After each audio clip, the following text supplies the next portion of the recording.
Let's talk about the beginning, like elementary school, how they indoctrinate you, how you have to listen to a bell before you can like get up. You know what I mean? It's all government. Government wants you to be dependable on them. It's a system. People in general get comfortable and stop evolving. I feel like that's like suicide, that's slow death. And then like on the job, it's even worse. This extreme violence has become the new norm in America. And the violence should never become the norm. Ever. Nothing like that, right? And that's why I joined the military. Because I always said, I want to go experience this so that my family does not have to go experience it.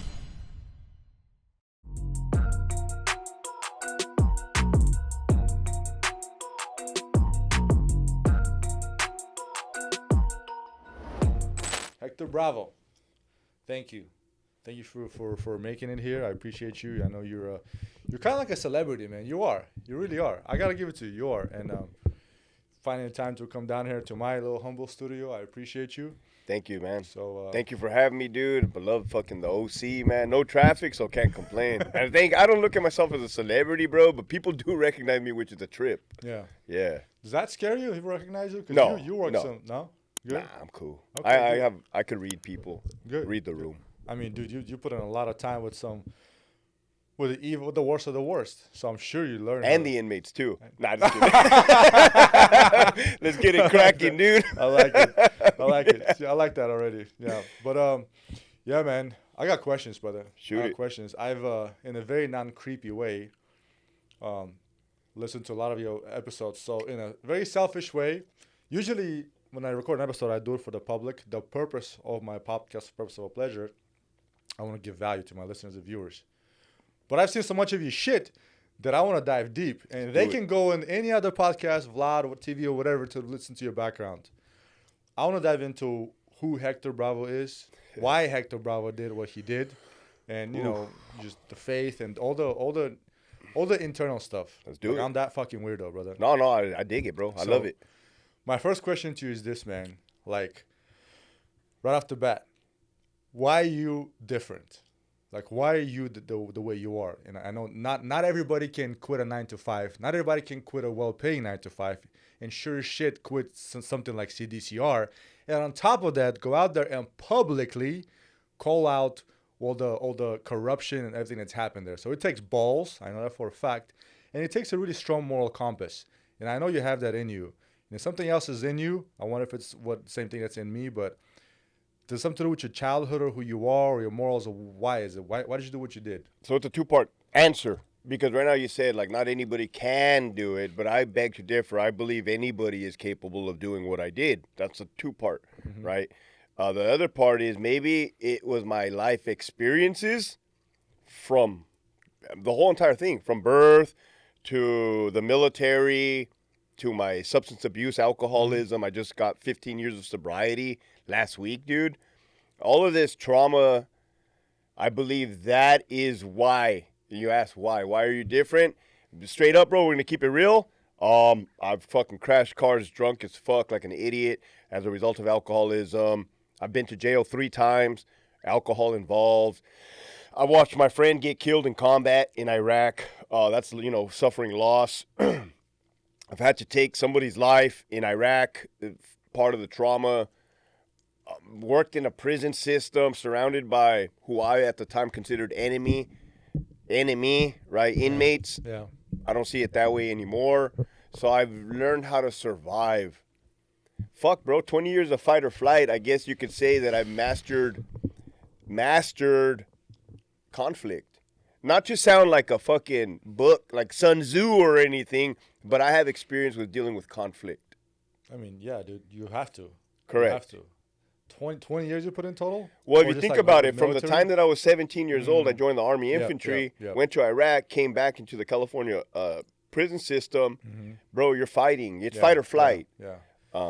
You talked about that on multiple different podcasts, and you did say that first of all, the military affected you, right? Yes. You came back, PTSD, which is very common. I never been to the military, but my respect to all you guys who served, the guys been in combat. I have friends who did it and came back fucked up. Yeah. And it took them a long time to get over it, and I can relate to all the critical incidents and trauma on the Correct. job too. I've It's gone the same. through that. It's the same shit. You gotta.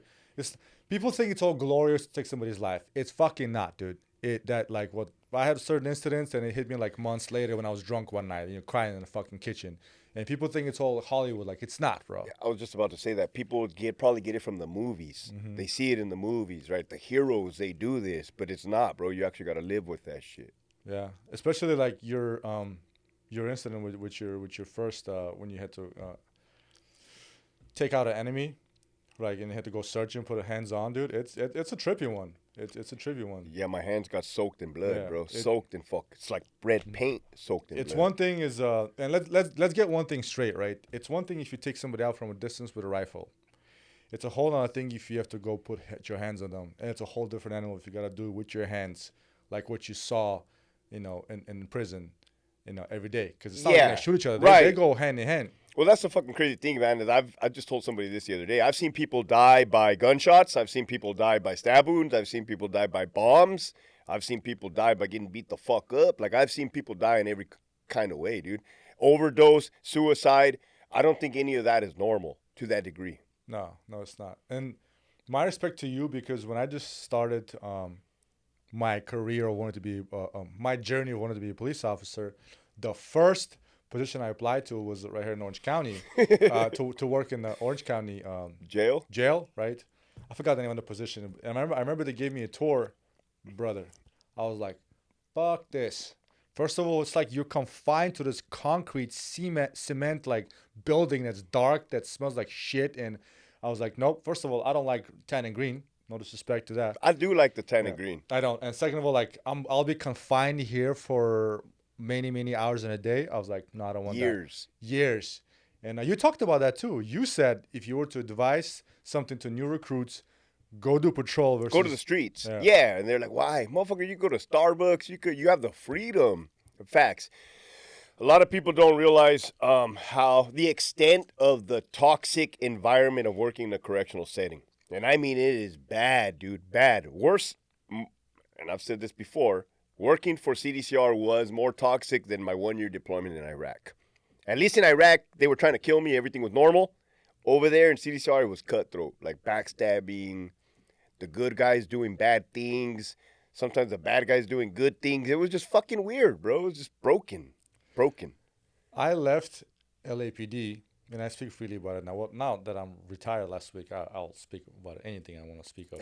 Yeah, like, not that I have a problem with my previous department. I do have a problem with LAPD and the bullshit that I dealt with there. Right. I left that department for a few reasons. Obviously, dog shit pay was one of them, I'm not going to lie about that. The second one is cops in LAPD a lot of cops are afraid of their own department more than the streets. And I felt the same way. I realized that if I would rather be out there at 3 a.m. chasing a gangster somewhere like in the hood, than go back to the station and deal with my department, that's not a good feeling. All that you talked about, the politics and backstabbing, that's not only do you go out there and deal with the scum, you also have to come back and be afraid of your own department. Is that how it is in CDCR? 100%. But I think for more people that are wired like us, built like us, like kind of, I would say, the warrior mentality, it's easy for us to fight a bad guy. That's fucking easy as fuck, dude, because number one, you expect it, and number two, it's like, well, yeah, you expect it, right? The one you don't expect is your own administration, management burning you or stabbing you from behind. One could expect you get stabbed in the front and we accept that, right? If you want to talk about the warrior mentality and purpose and men, what you don't. Dude, I was talking to somebody on the way up here. I talk to people all freaking day long, bro. That's what I do for a living. And this person said organizational betrayal. Ooh. Matter of fact, don't steal my idea, but I'm going to write a book called Organizational Betrayal, bro. Go for it, bro. You guys heard it. Yeah, and dude, I don't know. Can I add a chapter? Yeah, fuck yeah, chapter, bro. Fuck yeah. So like that's what it is, man. Like you being betrayed by your organization after you've sworn an oath to do the right thing. Mm-hmm. That's where that comes from. No, it's real. It's real. And I feel like the reason why I also found what you did interesting is because correctional facilities, right? You guys stay inside and everything else that stays inside. I felt like on patrol, YouTube, cameras and all that. You do something stupid, you're on WallStar, you're on YouTube. CDCR, unless somebody spills a video, records it, or somebody leaks something, No, everything stays inside. So that's where I come in. Since the inception of CDC, nobody had spilled the secrets. Yeah, there was that dude who told on the Green Wall in Salinas Valley back in the early 2000s. But if you want to look at it in from a realistic point of view, that was an isolated incident. What happened there? Allegedly, right? I don't want to like to talk. It's the same shit that they're saying that there's fucking gangs in the LA deputy sheriff gangs. But they're saying that for the CDCR that they did one called the Green Wall Gang. Anyways, that was the early 2000s. I can assure you when I served from 2006 to 2022, the fucking Green Wall where I was at was not alive and was not a thing.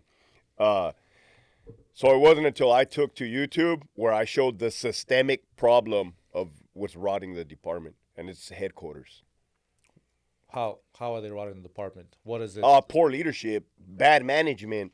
And yeah, through propaganda, you're right. They controlled the narrative. So they can tell the public everything's fine inside a prison. We're playing checkers with the inmates' chess. The guards and the inmates, everything's fine. But what did I do? I acquired videos of stabbings inside of prison that directly contradicted what they're saying, which I became a threat. And then they started putting search warrants into me. Now, I know we're getting ahead, but it's all fucking relevant. Hey, listen, if somebody sends you a video, it's not illegal to post. And correct. I love all the videos you post, man. Correct. Yeah. But what I showed was the truth. Yeah. The truth. 3 years, bro, I haven't been an employee, and they got probably like 10 Office of Internal Affairs investigations open on me. I'm not a fucking employee. It's all good. If you're an attorney, I got you, bro. Okay, cool. I got a whole army of attorneys, man, for anything you want, dude. Cool. It's a big beast, just like LAPD is a big machine, but being part of that being a cog on that wheel, you are scared, and especially like with you had a family already, you were married, you had a daughter. They have a stranglehold on you for sure. If you're an employee, they fucking got you by the balls, bro. They got your livelihood. They will fucking fire you, terminate you, put you under investigation. They will retaliate against you, discriminate against you. It's just like the mob, bro. They operate similar to the Italian mob, bro. Yeah. It's the same fucking thing. Yeah. And I'm glad now the public sees it, right? For the hopes of, well, number one, fixing the system, but for the hopes of if somebody wants to join law enforcement, understand that this is how they get down in here. As of right now, right, that could possibly change down the line. Who knows? But they own your ass. They fucking own you, bro. No, it's true. It's true. Well, first of all, financial slavery is a real thing. The hamster wheel. It's a hamster wheel, yeah. And like I said, me and you are just oddballs or just the exceptions to the whole rule to be able to quit, these 9-to-5s of benefits that are secure jobs. It doesn't always happen. Well, you said you wanted a deep dive. Like, let's talk about the beginning, like elementary school, how they indoctrinate you, how you have to listen to a bell before you can, like, get up. You know what I mean? It's all government. Yep. Government wants you to be dependable on them. Yep. It's a system. It's a system. It's a system that was created by Rockefellers because they realized, okay, Industrial Revolution requires one thing and one thing only, manpower. How do we create manpower for generations? Because they're like Rockefellers are 7th generation rich right now because they have certain rules and regulations. And outside of their family, the creation of hamsters for hamster wheel. They did the medical system. They did the educational system. They did the employment system. All of that's books written about that shit. People just don't fucking read. They'd rather watch 85-inch screen TVs, football all fucking day, than read one of these books here to actually educate themselves. So that's what separates us. You asked, why was it easy for me to walk away from the department? Number one, I don't drink alcohol. Number two, I educate myself. I've always read. Since I was a kid. Good. So while people were out there drinking, I was getting sober. While people were out there watching TV, I was reading books. So I didn't fucking miraculously wake up one day and fucking go up against a beast. I've been training for this bitch for 20 years. To include physical fitness. I believe that. Well, physical fitness, bro, changed my life. First of all, I used to be that skinny, scrawny kid with pimples, and that fitness changed my life. We can talk about that all day, and maybe we can hit the gym one day. I would love to get a workout with you. But talking about the whole system, now that I realize, now that I have a daughter, right? Like, I'm gonna homeschool my daughter. Before 10 years ago, someone tells me, "Oh, I'm homeschooling my kids," I'm like, you're a fucking weirdo. Now, Right, bro, right, now right. I'm like, Right. hell no. Like, I want to homeschool her as much as I can, and maybe then put her in school and So stuff. I'm a little different though. I want my daughter to see everything. I want her to see both sides of the coin. She does go to like a private school, like a public. It's a charter school, but I want her to see, hey, baby, because I tell her too, you can get a job like your mom, show up to work, have a boss, be the boss, clock in, clock out, or you can be like your daddy, make videos, talk to people. So I give her that, both sides of the coin. I get to drop you off every day. I get to pick you up every day. That's why I want to open her eyes to see both sides. So you're instilling in her the fact that she can choose Absolutely. to do what she 100%. Yeah. One of the best things I've done for myself is that I chose to do what I enjoy doing for the rest of my life. Compared to how, and dude, need to let the public know, I love my parents to death. I love my family, bro. They fucking have probably the only people that have stuck by me aside from close friends. But they did not. I was indoctrinated into that 1980s, 1990s way of living. Hector, you shut the fuck up. You get a job. You fucking you obey the master. You get the house. You get the wife. You shut the fuck up. You live happily ever after. Dude, that didn't work. Get the house. I love that one. That didn't work for me, bro. No. Because it was unrealistic. COVID happened. The world went crazy. And I had to step away. Dude, COVID, did it make you guys vaccinate for COVID? Yes, and I did. Did it threaten you guys? Or what? Yeah, and I did. And I was an employee. That's crazy, dude. I'll tell you what, though. For the rest of my life, nobody will ever tell me to wear a mask. For the rest of my life, nobody will ever tell me to get a vaccination. Right? For the rest of my life, nobody will ever tell me I can't be within 6 feet of somebody else, of my own family. Yeah, fuck that, bro. Because that opened my eyes. How? Like, what? Some particular incident? The sheep mentality. Oh, yeah. That was a good test run, though. It was a solid on behalf of them. It was a solid. It was a fucking success. It was a good one. Yeah, it was a good test run, which is scary. It was absolutely scary, bro. If you think of it from a large perspective, bro, if you just look at us as a herd, we were so easy to manipulate. But that didn't scare me. The thing that scared me is when they turned each other on each other. When it's like, ew, you're not wearing a mask. Get away from me. It's like, fuck you. Right? You start turning, and that's what they want. The powers that be want that. Yeah, the right versus left. Correct. Mask so, bro, we see way better above that. Yeah. We see right through it. COVID was the first time when I said, you're going to have to fucking fire me, but I'm not doing the vaccine. What fucking sucked, man, and people know my story. People know my story, man. I was married, still currently am, separated right now. But, my sister-in-law did pass away from COVID during that whole duration. So I want you to imagine somebody with my belief system and then my wife with her belief system and then her having to suffer that loss and suffer that trauma. It fucking rocked the family core, dude. It shattered the marriage. Because it was such a devastating blow from two fucking different perspectives. I was going to talk about marriage later on my list of questions, but I might as well talk about it right now. So, you, right, your job, your experience, everything you've done. Talk to me about marriage.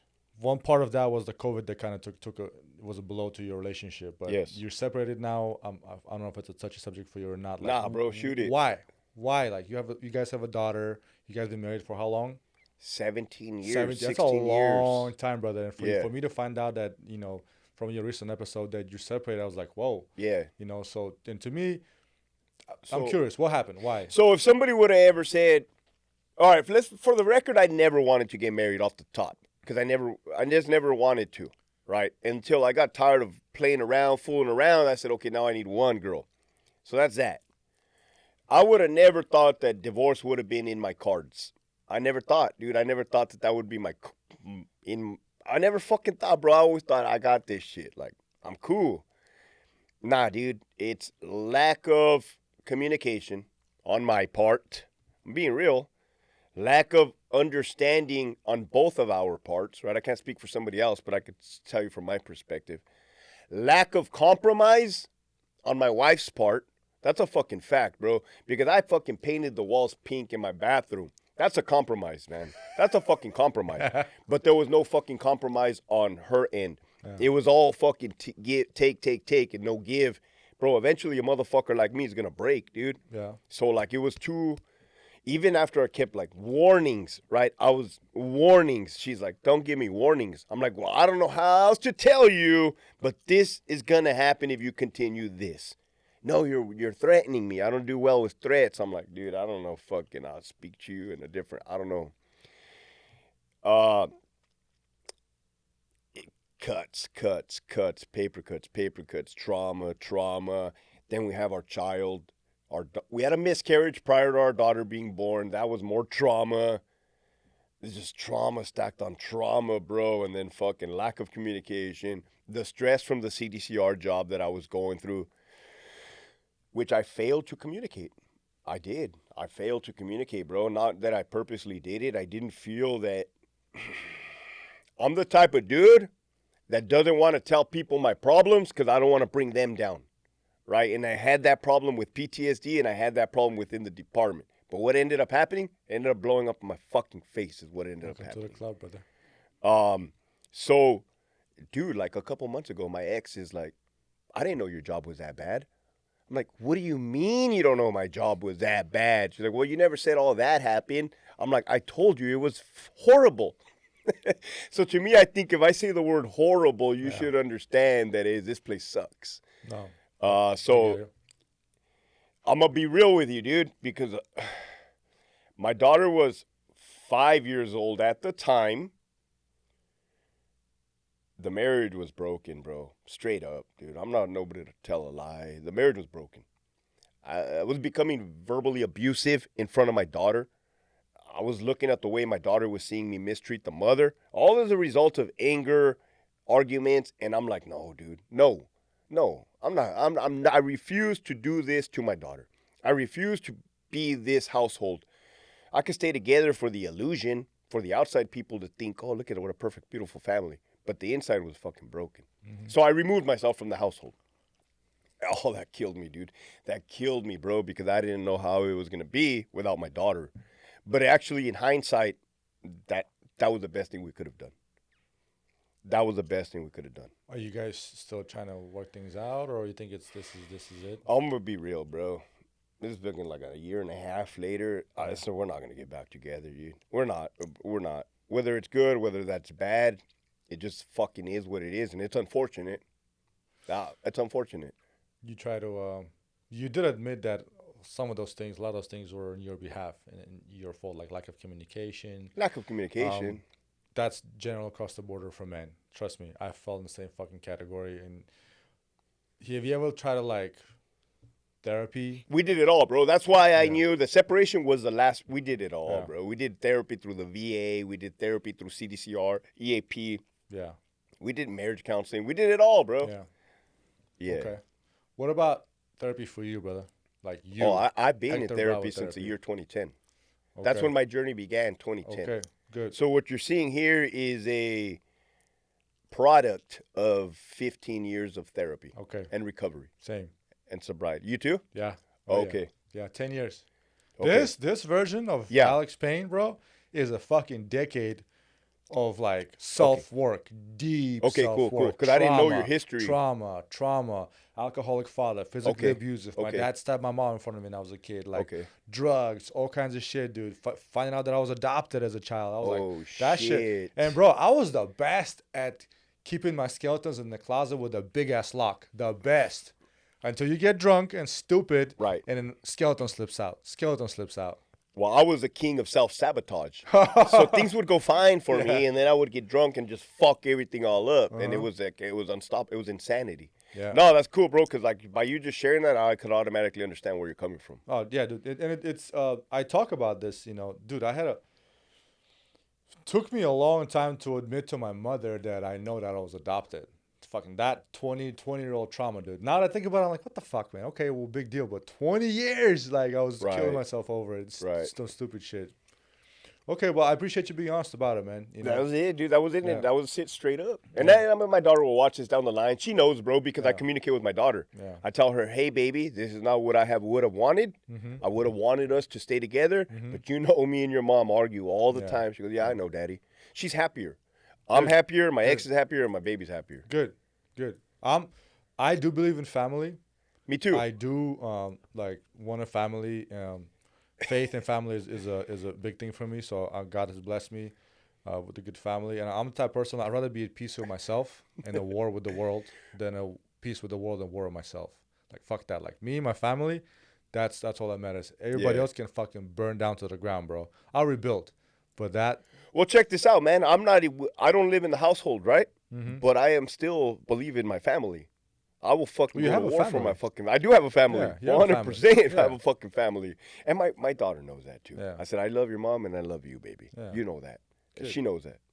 Good, man. Yeah. So for the viewers out there, you're fucking you can separate and that you still have a family. You still have obligations. You're still the man, right? You may not be the hot man of the household, but I have that obligation that I started a fucking family.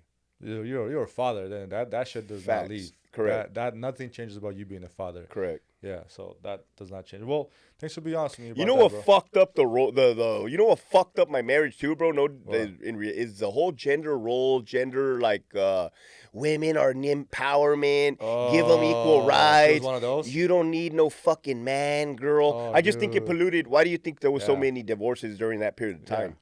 Bitches went crazy in their head, bro. Bro, don't get me started about that. I caught my wife. Well, okay, so and I told my wife knows about this shit, right? Yeah. First of all, her mom is a retired LAPD detective, right? And her dad is ex-military, Marine, right? So it's a fucking toxic household, divorce, all that shit. It's a given. Whatever. My in-laws might not like me very much, but I don't give a fuck. I say what I say, right? I don't, her dad's not really a fan of me either, but I don't give a shit. Oh, he's not? No. Her dad, I don't. You seem to be a great guy, bro. Thank you, man. Thank you. There come a point in my life where I have to step in to protect my family now from her family. I hear you. So they know damn well if her dad, mom, or anybody tries to push the boundaries, I hear you. I'm gonna fucking take the doors off the hinges. I experienced the same thing. Yeah. But it's just, the experienced the same Hispanic, how, Yeah, I all experienced the that same thing, bro. machismo, trauma, all that shit. What I was trying to say is, lost my train of thought. Lost my train of We were thought. talking about that you caught your wife doing something. Oh, while watching no. television. So she had good. No. She had good. What I'm trying to say is, mom is a cop, dad is a Marine. So she had good values and morals. So that they instilled that in her, right? Strict mom, strict dad. Good. Grateful for them for that. But she was like not into that women empowerment bullshit. But when we met, I had to break her, bro. And she knows it. And I'll fucking say it out loud. I had to bend, break, and mold my woman. I had to. And now she's like, she blossomed. She retired from her business. She's a feminine woman now because I was masculine. I don't buy into that feminism bullshit, dude. People might get the misconception that me and you are misogynistic sons of bitches, but that's not the truth. That's not what we're saying. What we're saying is there are roles. There are roles for a reason, right? Which is why there should not be women in the infantry. There are fucking roles. I don't think she would win in police work either, if you ask me. Oh, damn, bro, you just lost that for your fucking Definitely not in viewers, bro. CDCR. I didn't say all that, man. I said it. I'm telling you right now, bro. I didn't say all that. You know what? The reason why I think we do need females, and I'm not just saying that to kiss their asses. Well, not just females, though. So when I was working in the prison, right, I would look around. Well, I would observe everything. Mm-hmm. And I'm like, man, not everybody could be an alpha badass as a CO, because if everybody was a badass, then we'd be fighting the inmates all the fucking Same time. thing in business. You need some lames, you need some weasels, you need some fucking rats, right? You need something to offset the tension. Yeah, ecosystem. Correct, dude. That's why. Yeah. So women have their place, bro. Yeah. No, let's not talk about that. But right. I mean, yeah, it is what it is, bro. But that, by the way, that story of an info at your Which workplace. Which one? There's more than one? I know who you're talking the about. Info story? That story was hilarious, dude. Ooh. That's scandalous. That's scandalous. I don't know if you want to share a little bit more about that, but when I heard that story, you talk about that, I was like, dude, you married and you're out there with the COs and the inmates? Like, where the... Well, I mean, I'll share it for your fucking boundaries? viewers, and then we'll dive into some real good stuff. But people love drama, Yeah. right? I mean, I was a young CO at a prison in Centinela, and there was a female correctional officer. She was attractive, bro. She was fucking attractive, bro. Not just for, like, prison standards, but, like, you put her out on the streets. Yeah. I mean, you said that she was a 9 on the streets. She's fucking hot, that means bro. she was like a 15 or 15 in the She was hot, bro. And she was fucking getting piped down by the sergeant, for sure, 100%, by the lieutenant, certain officers, 100%. Okay, I get that part, but then And inmates? then the inmates, dude, that was a damn crying shame, bro. Bro, that was fucked up. Like, they were smashing For sure. I laugh now because I'm not involved anymore at all by any means. But they were smashing in the minimum facility where you're one officer by yourself, and she was smashing the black inmates and the Mexican inmates. They almost started a riot over that because they were getting mad at each other. That they were both taking turns. Bro, that's a sick ass woman, dude. She got issues. Nympho. She got Nympho, issues. right? That's an issue, bro. Clearly it's the issue. Clearly, I would not say that is that I won't say that that's rare though. That's common. Not every woman, right? But it's common. It's common in the California prison system. Not surprised. One thing I know about you, and you shared it before, you're a very passionate individual. I can tell right now just by you speak, you're a very passionate individual. Is that genetic, or were you like this growing up? Or as a child? Yeah, bro. I was a very fucking emotional kid. I was an emotional kid. Yeah, bro. I was soft as fuck, bro. Soft as fuck. I was like a pansy. Like a pansy. I'm pretty sure I disappointed my pops all the way up until I joined the fucking army. Like, I was like a straight little bitch, bro. For real. And then probably the army turned me into a man, and then went from, fucking hot and cold. Very emotional, mama's boy. I was emotional, intelligent as a child. Now, reflecting back, bro, I had everything already. The experience, I had the knowledge and the wisdom. I just didn't know how to put it all together, if that makes sense. I didn't see the forest for the trees. I saw the forest, right? And I saw the trees, but I didn't see the forest for the trees. So even when it came to being violent myself, like in combat or in or in law enforcement, it's like, I know what I'm doing, right? I know how to do this. I know how to hurt somebody to stop them from doing what they're doing, but I also didn't realize what it was doing affecting me mentally and spiritually and emotionally. So I didn't see the big fucking picture. That's who the Hector was. He was a young fawn, like a young eager. What do they say? Curiosity kills a cat. Curious, fucking adventurous, hyper kid. Like, always got to check something out for myself. Which I was probably a nightmare for my parents, right? Because I tell my mom, like, thank God my daughter's good. She's good. Me, I was wild. Same. You too? I feel like you described me. Yeah, I would jump off ramps with my bike, jump off the roof with my skateboard. I would climb trees. I would fucking that's normal. Break into shit. Yeah, growing up. Not steal shit, but like break into like abandoned buildings. Yeah. You know what I mean? Just like fucking snoop around. Yeah, it's normal. I mean, I stole shit as a kid. I've gotten caught and beat shit out of. I've done dumb shit. But yeah, I can tell you're. So from the age of 17 before was a different Hector. And then 17 and on was a different Hector. And then if you want to, when I left the department, fuck, bro, I'm like super mutant Hector right now. I've reached. You've evolved. I've evolved. Yeah. I don't think that should ever stop, man. When you stop evolving is when you die. People in general get comfortable and stop evolving. I feel like that's like a suicide. That's slow death. And then like on the job, it's even worse. Well, that's the message that I tried to drive through my daughter, right? It's like, I give her the option. You want the 9 to 5 or you want to be the entrepreneur, but whatever you choose, don't stop. Keep it going. Yeah, you can. Keep your foot on the pedal. Can't quit. You talked before that you joined the military to gain discipline and get out of your city. Well, I mean, I would assume with a dad like yours, you would have grown up with like discipline. He whooped my ass with a belt. Yeah. I believe, and I'm telling you, bro, I have great parents. Believe me. I believe that I was too much for them, if that makes sense. They didn't know how to deal with me. And then alcoholism. Alcoholism is a beast, bro. Like, I don't give a fuck if you're the best dad. If you're suffering from addiction or alcoholism, you cannot stop that person, right? Because it has you. It's a monster. So just think of it that way. I'm going to tell you exactly how he was. You can't wear baggy pants, right? Because I wanted to wear baggy pants. All the other kids in the neighborhood were wearing baggy pants, looking like a gang member. You ain't going to wear that. I buy your clothes, you're not going to wear that. I wanted the belt buckle with the Old English letter, the silver ones. He said, I'm not buying you one with an old English letter. I'll buy you a plain one. You can have a plain one. I think I did have a plain one. He was already a CO at the time. He was a CO, so he was probably watching. Yeah. As a matter of fact, he probably saved my life without even me knowing it. You know what I mean? I think about that from my street experience. Yeah, that. Correct. He's guiding me without telling me why he's fucking doing it, but he's pushing me in the right direction. He would always tell me, Hector, I don't want you to bring home A's and B's, at least C's. That's just who my father was, right? He wasn't like, I mean, could he have said bring home A's? Yeah, but it just wasn't probably ideal. I didn't really apply myself. And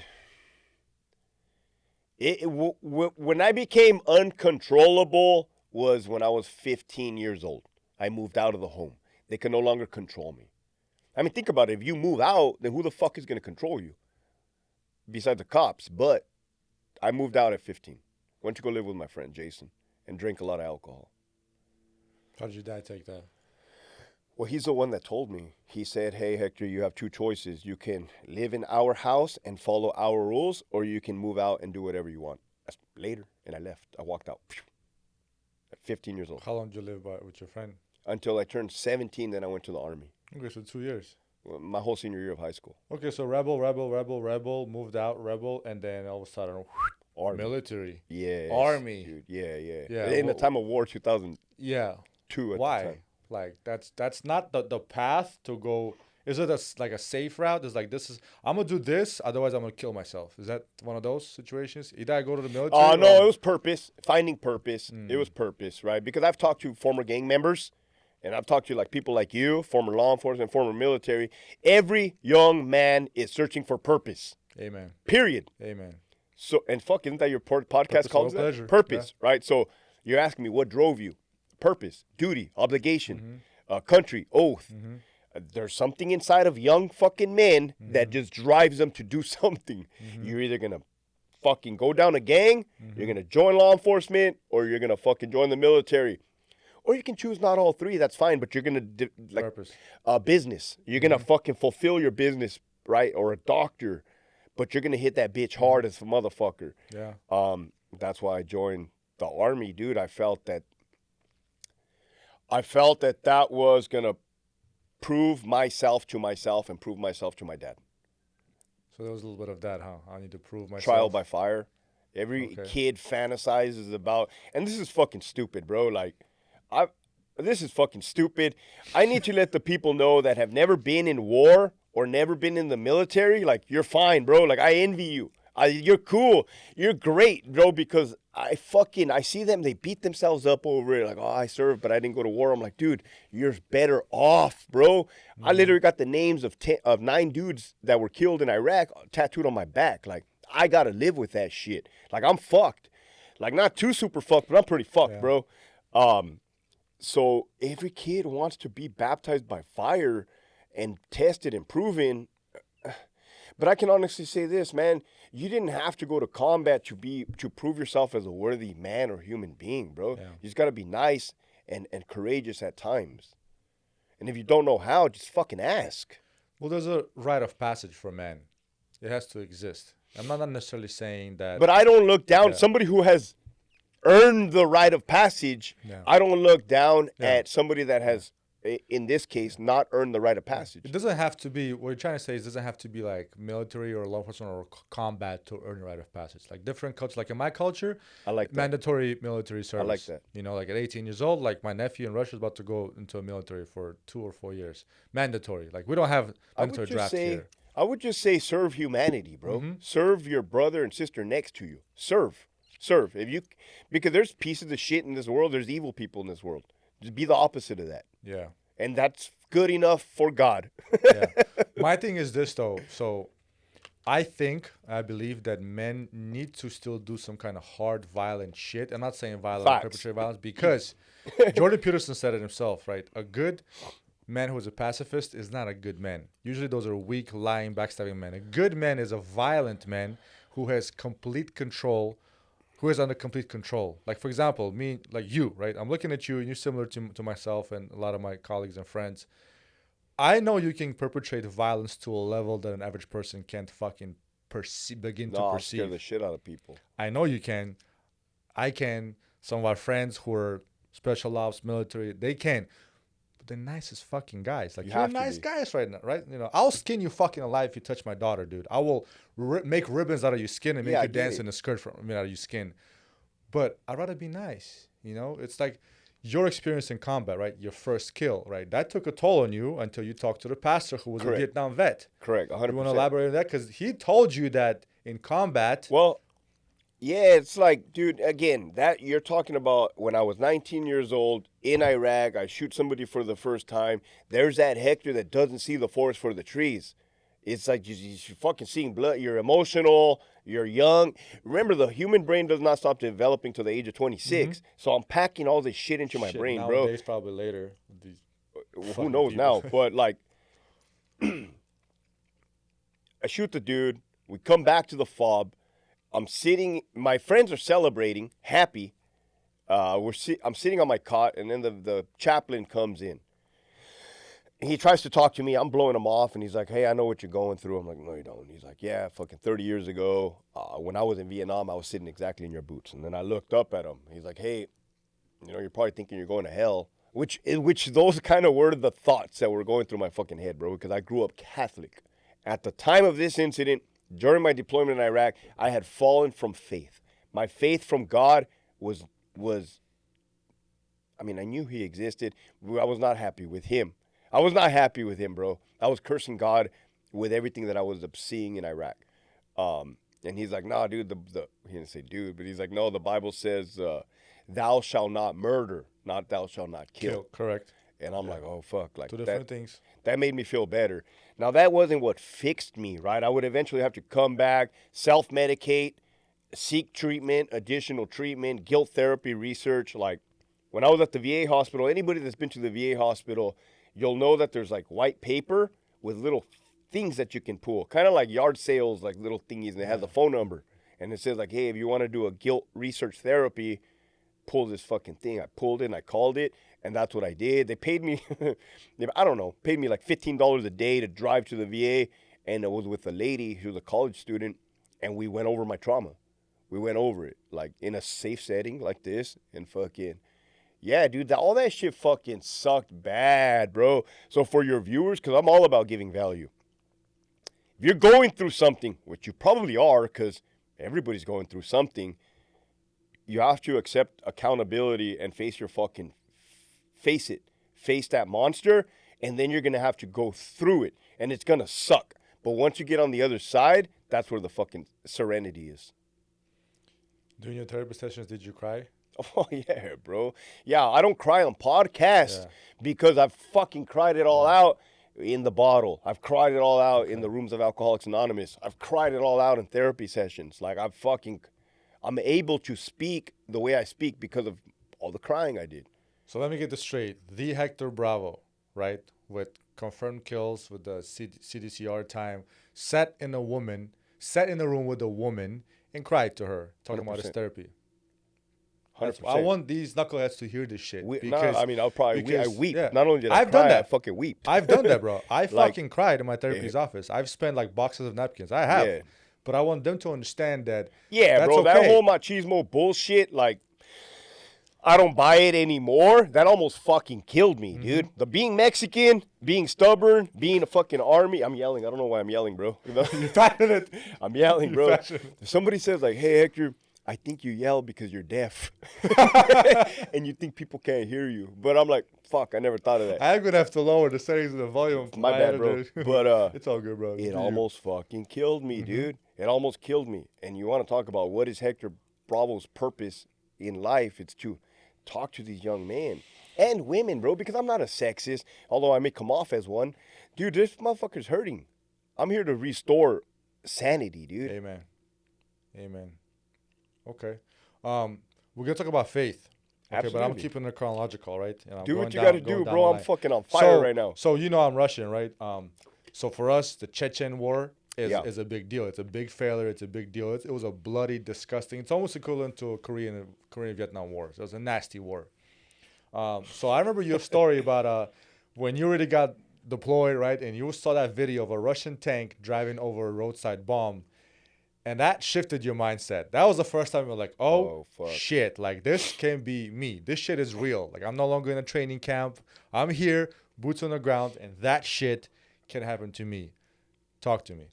So I don't know what it is about me or young men that are infatuated by war and violence and gore. That's just men. Men, Yeah, okay, it's men. All of us. Because I remember when I was in high school, when I ran away from home, we saw the video of the Chechen soldier cutting the Russian in the neck. I'm sure you know what I mean. Yeah. Dude, this was 2001. Chechen War was a Yeah, so disgusting war. I'm very well aware of the Russian-Chechen War. Yeah, it was I'm a bad very war. well aware of the combat that was from observing videos and on those old websites, Ogrish and Live Leak. Yep.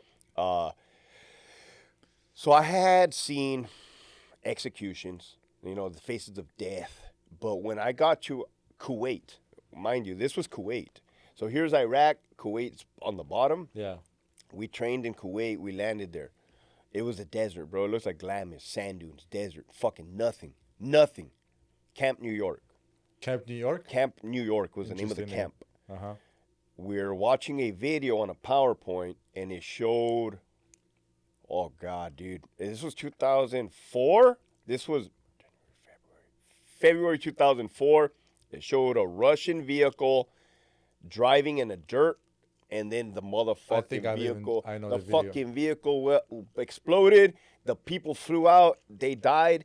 And I remember I was 19 years old on my way to Iraq thinking, oh, no, dude. Thinking, oh, no. Like, how? How can you stop that? How can you prepare yourself? How can you defend yourself against that? You can't. And then I remember it sunk in like, dude, what the fuck? Right? What did I get myself into? In a way. Not where I was going to coward and leave. Not where I was like sick to my stomach, but just like, fuck, dude, that's going to fucking suck, dude. That's bad, not good. And then 2004 was the beginning of the Iraq insurgency where improvised explosive devices, IEDs, VBIDs, vehicle-borne IEDs, indirect rocket fire, indirect mortar fire, ambushes, RPGs.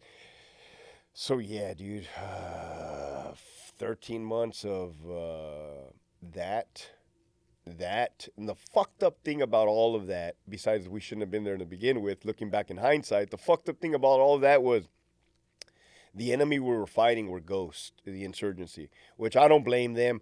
I really don't even, I'm such in a good place in my heart and mind that I don't even have any resentment towards those people. At one point I did.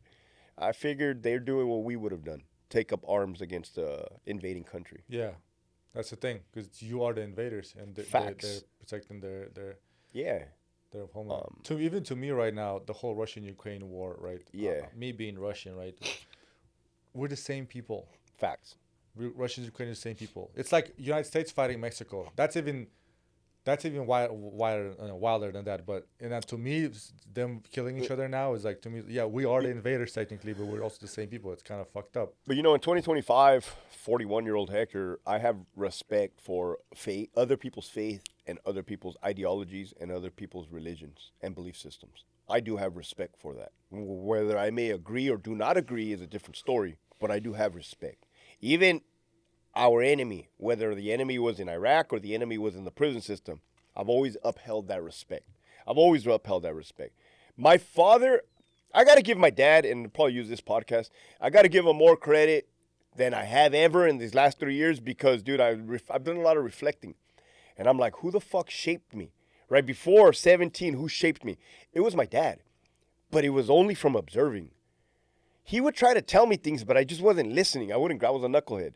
But it was from observing how people would conduct themselves around him, how he would conduct themselves around other people, how people held my father to high regards, how people respected him. And now what I see is I see my daughter observing that in me. That's another way people can learn is by observing. Yeah, that's how children learn. That's how children learn is by observing. Yeah. So for you to say for me to say that I have respect for my enemy, that came from my dad. The army didn't fucking teach me that. My dad taught me don't do foul things to people. If you're going to get down straight up. Which makes sense, Yeah, right? yeah, which does make sense. Have you ever seen that video? Since we're talking about videos, where that Russian and Ukrainian soldiers are fighting, and I guess either they ran out of bullets Yeah. or the weapons were dropped, and recent. knives, and then the Ukrainian, I forgot who won. I think the Russian soldier won. He stabbed the Ukrainian soldier. You can see from his GoPro, he's saying in Russian, "All right, just let me die. You won, let me die." And he leaves him. He walks away, and then the other two Ukrainian soldiers chase him, and he kills them with a knife. I mean, later on, he was fucked up. Like, that guy just stabbed 3 people in hand-to-hand combat, right? And then later, when he was given an interview, you could tell he's fucked, dude. You could see it in I his don't eyes. think I seen I'll the send you a interview link. after. Yeah, shoot it. So there's But a link saw from the hand-to-hand GoPro guy combat. that was killed, and he's telling him in Russian. And I understand. He's telling him just leave. Oh, you understood it? Yeah, he's telling him. He said you were the he's greatest dying. fighter I ever met. And he's saying, you're better than me. You're a greater Right. fighter than me. Just let me die in peace. Let me die in peace. And the guy, that that just, bro, you can't describe that. That's respect, though. I can describe that. And this is why I have so much fucking disgust towards my former employer, the California Department of Corrections. Because I understand respect. I understand combat. I understand war. I understand enemies. Dude, if you let us, if everything happens fair, yeah, it's not pretty. It's fucking ugly. But everybody has a fair shot. What the department did with their fucking bullshit policies, propaganda, and agendas, they have disgustingly rigged the game where everybody loses. But everybody's getting fucked up violently. But everybody's losing at their expense. Or at their expense so that they could benefit. You talking about, first of all, the mixing of the yards? And Mixing then of the how yards, that puts GP COs in versus danger? SNY, yes. Okay, that was a bad idea, dude. That was a bad idea. Why is Hector so passionate about that? Because I understand violence, I understand respect, and I understand enemies. Like, don't get it twisted, bro. I'm not like some crazy samurai motherfucker, but I've been around the block. There's a katana behind you. Huh? There's a katana behind you. I've been around the block, dude. Yeah. You know what I mean? I've been in Yeah. my fair share of scuffles. So, like, it's disgusting when my people wearing suits are hiding behind a desk making these calls, knowing what's happening, having all this blood on their hands. It's utterly disgusting. When did the mix-up of the yards start? 2019. Okay, 2019. For your viewers that don't understand, it was when the California started mixing general population inmates, which are your regular gangsters, with protective custody inmates, which are your like child molesters, your rats, and your rapists. Now people will say, "But Hector, what's the big deal of mixing them? Who cares?" Well, motherfucker, when you mix them, everybody starts fighting. To include, they start stabbing the officers because then they start they go into survival mode. Automatically, it's like, dude, I'm not going to go over here and get stabbed by this inmate. I'd rather stab this officer. isolated. And you can be isolated. Yeah, So I would do the same. and I would do the same thing too.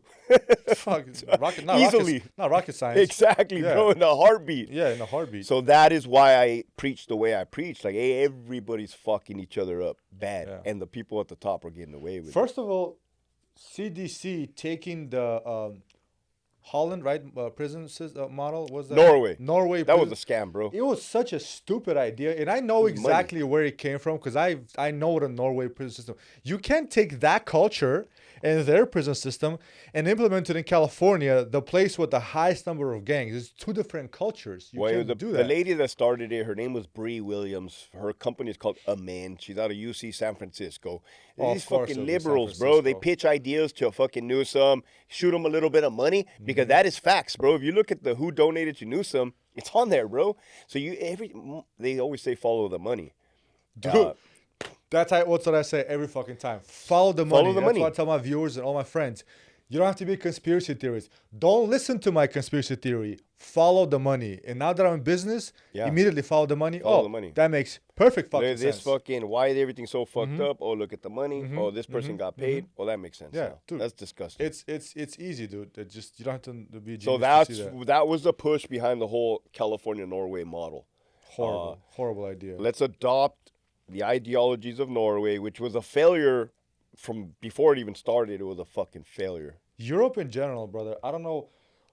When 15 years ago they decided to open borders, I said it's a bad fucking idea. I went right? there. Yeah, when? Recently? That time? No. Well, yeah, recently too, but no, during when there was the Syria war, when they opened the borders. Yeah. I was there. Syrian war. I was there. It was 2012, 2013. What was hard and what was sad and disheartening was that I went to my old base in Germany. I took my ex. We went together. that they turned it into a Syrian refugee camp. So my old barracks, where we used to hang out, there was a bunch of like military-age Syrians like smoking and hanging out. I'm like, oh, no, I don't want to see this. They're all right there where we were at. So, they have influx to Europe. We haven't even seen what is the full outcome of that. Because they're breeding, right? They're breeding. We're seeing that. Well, listen, I was born in the Middle East. Right? I was born in Central Asia. Okay. Right? So I'm a mix. I'm Russian and Central Asian. I was born in the Middle East. I'm very intimately familiar with Islam. And Islam also has two different branches, like Sunni and Shia, right? One more violent, radical, one not. So, and obviously growing up and watching videos and know about Chechen war, I'm damn fucking familiar with what certain parts of Islam can do. So when Europe opened borders 15, 20 years ago, I said, bad fucking idea. But Alex, how can you say that we need we need to help these people? Cool.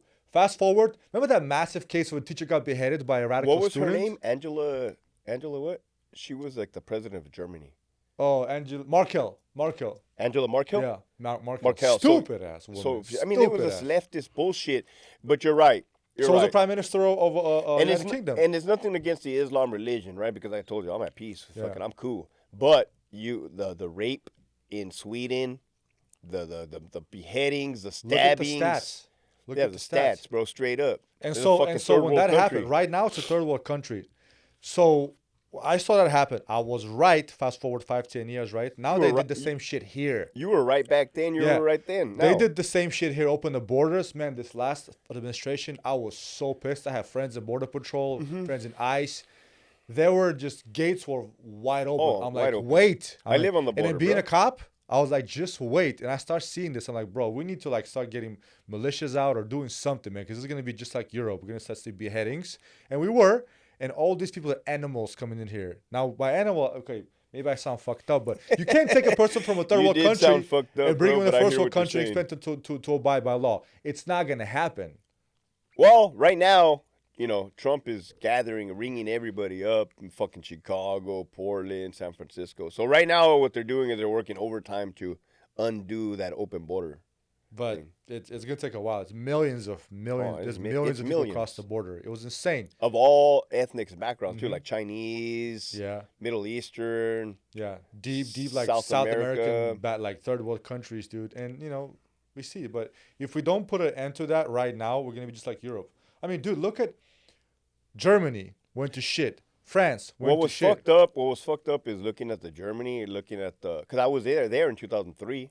And then I went back in 2012, night and day difference. Unrecognizable.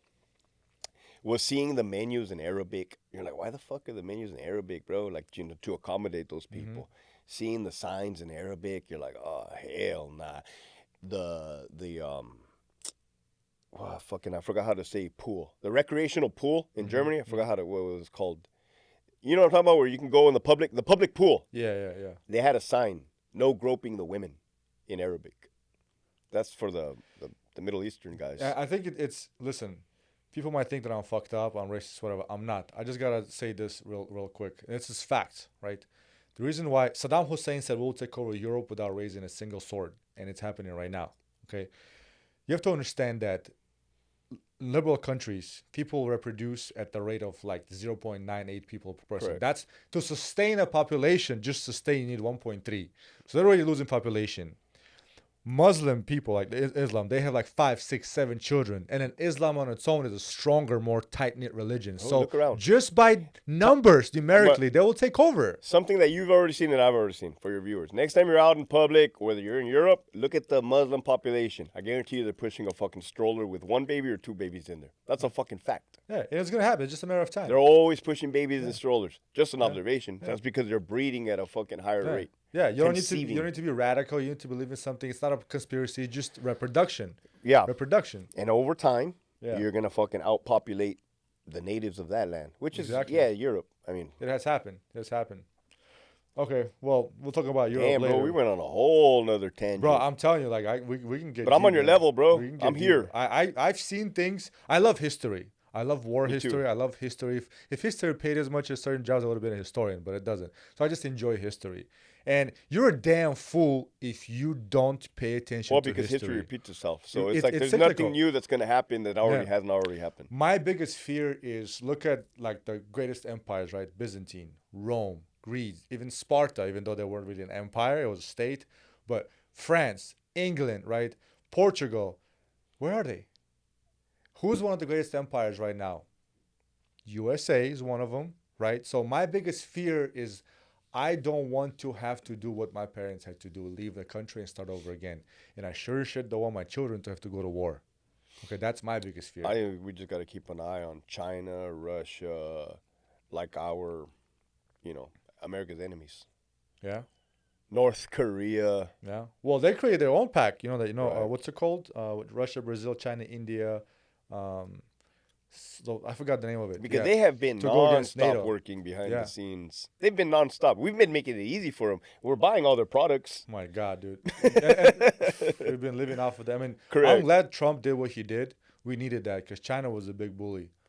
And they still are. Like the whole Well, a lot entire of global people were market. taking advantage of America. Still do. Still do. 100%. I mean, there's one country that does it every single day. Israel, I'll say it out loud, dude. It is what it is, but it's politics, whatever. Okay, since we kind of touched faith a few times, I might as well ask you that question, right? The incident that you had, well, that one incident where you lost your friend that got blown up, right? And you did mention in one episode that really changed that weakened your relationship with God. Okay, that's, that one incident. And you also said you kind of, leading up to that, you had an interesting relationship with God. So when your friend got blown up, right, you're already in Iraq. So what happened? Tell me about it, and why did it make you question faith in God? So when my friend Edgar Daclon, he was Filipino, he was from Torrance. When he got killed on September 10, 2004, my mom's birthday, I didn't have, at that time, it was nothing had to do with God. At that incident, I felt my innocence left me. Like I felt it. When Sergeant Eggert said, look over there, he's dead. They killed Doc. Look at his body. And I looked, dude, that. One time we killed a father in front of his two young children. That's what made me question God. I can't remember what date that was, but I was like, fuck no. Because the kids were watching the dad die. And I said, there can't be a That's a God. slipper story? That's a different story. But yeah, so two different incidents. One, I lost my innocence. The other one, I lost my fucking faith in God for that time being. The incident where you guys had to kill the father? In front, yeah, because he blew me up. Also, yeah. Yeah. We killed him because he blew me up with a roadside bomb, Yeah. which I lost my hearing in my That's right the ear. incident with... So you are deaf? Yeah, my right ear. Okay. Yeah, 100%. Yeah. But from the VA rating, Yeah. they said I'm not deaf. Yeah. I'm definitely fucking deaf, bro. You can hear on the stage, the soundproof, don't worry. Yeah. So you talking about the incident where you guys killed that guy and then your sergeant brought the slippers and the guy didn't have slippers. He was barefooted. He was the slippers barefooted. fit? Okay. Dude, you know what? Share that story with I want to know why it affected you, Okay, but share the story. this was May 12th, 2004. Regular patrol Man, in you know all Balad. your dates, bro. Huh? You know your dates damn well. That's because it got like burned into my brain, like a trigger. You know a lot of dates. Like, Well, it's only these important ones. okay. You know what I mean? That's pretty And it's cool. weird. It's almost like a curse, like I said. Yeah. I would probably rather not fucking remember this shit, right? I would rather not remember this, preferably. May 12, 2004, regular fucking patrol, checkpoint 27. So it was a sector of our area of operation. It was a bad area, bro. So imagine just like Compton. If you're hearing, oh, I got to go patrol Compton, you're probably like, fuck, right? But this was not Compton. This was checkpoint 27, and it was a village area next to the Tigris River. A bad fucking area. They didn't like us there. So we're driving. I'm driving the Bravo 24, which was not an up-armored Humvee. It was a supply Humvee. Sergeant Zaragoza's to my right. Waylon from Oregon, he's on the 240 in the back. So it looks like a pickup truck in the back with a turret and the 240 machine gun mounted on the thing. Yeah. So he's exposed. The day before, our platoon, the other squads got hit with a roadside bomb in checkpoint 27. So as we're driving, I have my MP3 player in my left ear and I'm listening to Sugar Cult, Pretty Girl. And I'm hearing, I was a fucking big emo kid, bro. Emo dude. And Sergeant Zaragoza was my TC. He was a former Marine. I said, hey, Sergeant Z, let me know. I was going to say this. Let me know where the roadside bomb, where they got blown up yesterday. And his words were, yeah, we're coming up right off. Ooh. Now, one would think that if a bomb blows up, it will be fucking like loud, right? It wasn't, because we were in the blast. It was like, it sounded like, I had to have like blown out my fucking eardrums, bro, because it was like, the fuck? And it was like, and then like, I take my foot off the gas because I'm confused. And I said, what the fuck was that? I specifically said, did we just get a flat tire? And the sergeant's like, no, stop the Humvee. Stop the Humvee. We just got hit. IED, right? Because then everything starts like slow motion. Like they say the slow motion shit's real. And I'm like, what the fuck's? And I look to the back because the back, there was a little window. And I'm like, Waylon! Because then the cab started to fill with dirt, dust, black smoke. You could smell it, gunpowder. And then it starts realizing, fuck, dude, we just got hit by a fucking IED. Sergeant Z's yelling, stop the Humvee, stop the fucking Humvee. Because I guess I'm coasting, right? I'm coasting. And I'm like, Waylon. Because I couldn't see him. I thought he was fucking dead. And then I just hear the 240 open up. Brrr, brrr, brrr. And I'm like, oh, fuck yeah, thank God, he's up. Right, he's up. The gun's up, he's up. Yeah. So I slow down, I stop the fucking Humvee. What I did was I fucking pulled the fucking M16 through the windshield, because at the time it was plastic because it got blown up. The window was always getting blown up. That Humvee was always getting blown up, bro. That Humvee got hit by IEDs probably like 13 fucking times. It was a magnet. Shit was built to last, dude. It was a magnet because I think like it looked like it was not up armored, so the Iraqis purposely targeted that fucking vehicle all the fucking time. And I was the driver of that vehicle. So it didn't have a window, a windshield. So I'm fucking shooting, because at the time, this is the beautiful thing about 2004. The SOP was if you get hit by a roadside bomb, everybody opens up in 360 degrees fire. So I want you to imagine what that looks like. You're driving, boom, brrr. So basically anybody in the area is going to get fucked up, dude. Any houses are going to get fucked up. Everybody's getting fucked up. That's the early stage of the war. That was all That's loud. 2004. Yeah. Now, we were not indiscriminately shooting civilians, right? I got to make that fucking clear. But there's a good chance if you were in the area. But that's another thing. They weren't really in the area. Like, people knew. People knew when they were going to attack us. I hear gunfire. I get out. As I'm walking, it was like Sergeant Acosta comes up. Hey, I beat your record. He's like, what are you talking? I said, what are you talking about? I beat your record. I shot a dude farther than you did. That's what he said. And I'm like, you guys shot a dude? Right? Because I'm kind of like, bro, it was kind of fucking weird. I was like concussed, like confused. Yeah, we shot a dude. He's right there. Look. And there's another IED right there, so don't go over there. So yeah, I look, bro, there was a fucking white truck, and there was a hole in the ground, a pothole where the one blew, and then there was another IED that didn't blow. So apparently it was daisy chain. Sometimes they would daisy chain two IEDs together, and you could see it. You could see the 155 artillery rounds, and you could see it at a distance. And then the door opens up from the driver's seat. The fat dude falls out. Boom, I seen him. The passenger seat driver opened. There was a man. He jumps out, and then two little kids jump out of the fucking truck. And we're like, what the fuck? There was kids in the truck. Right? Because my friends lit up the truck as it was trying to escape. With a 240 or with a rifle? Everything. Or with a 249 saw, which is 5.56, chambered in 5.56, and with a rifle. So I don't think they lit up the truck with a 240. Only 5.56. Okay. But still, man, that don't... To include a machine gun, the saw, squad automatic weapon. Yeah. But they lit the motherfucking truck up. And thankfully, the kids did not get shot. Thank God they did not get shot, bro. They fucking put the fat dude in the bed of the truck. We tell him, come to us, because there's a bomb right there. They bring him to us. We're looking for blood. There's no fucking blood. There's no blood. The dude's shot. You can tell the dude's shot.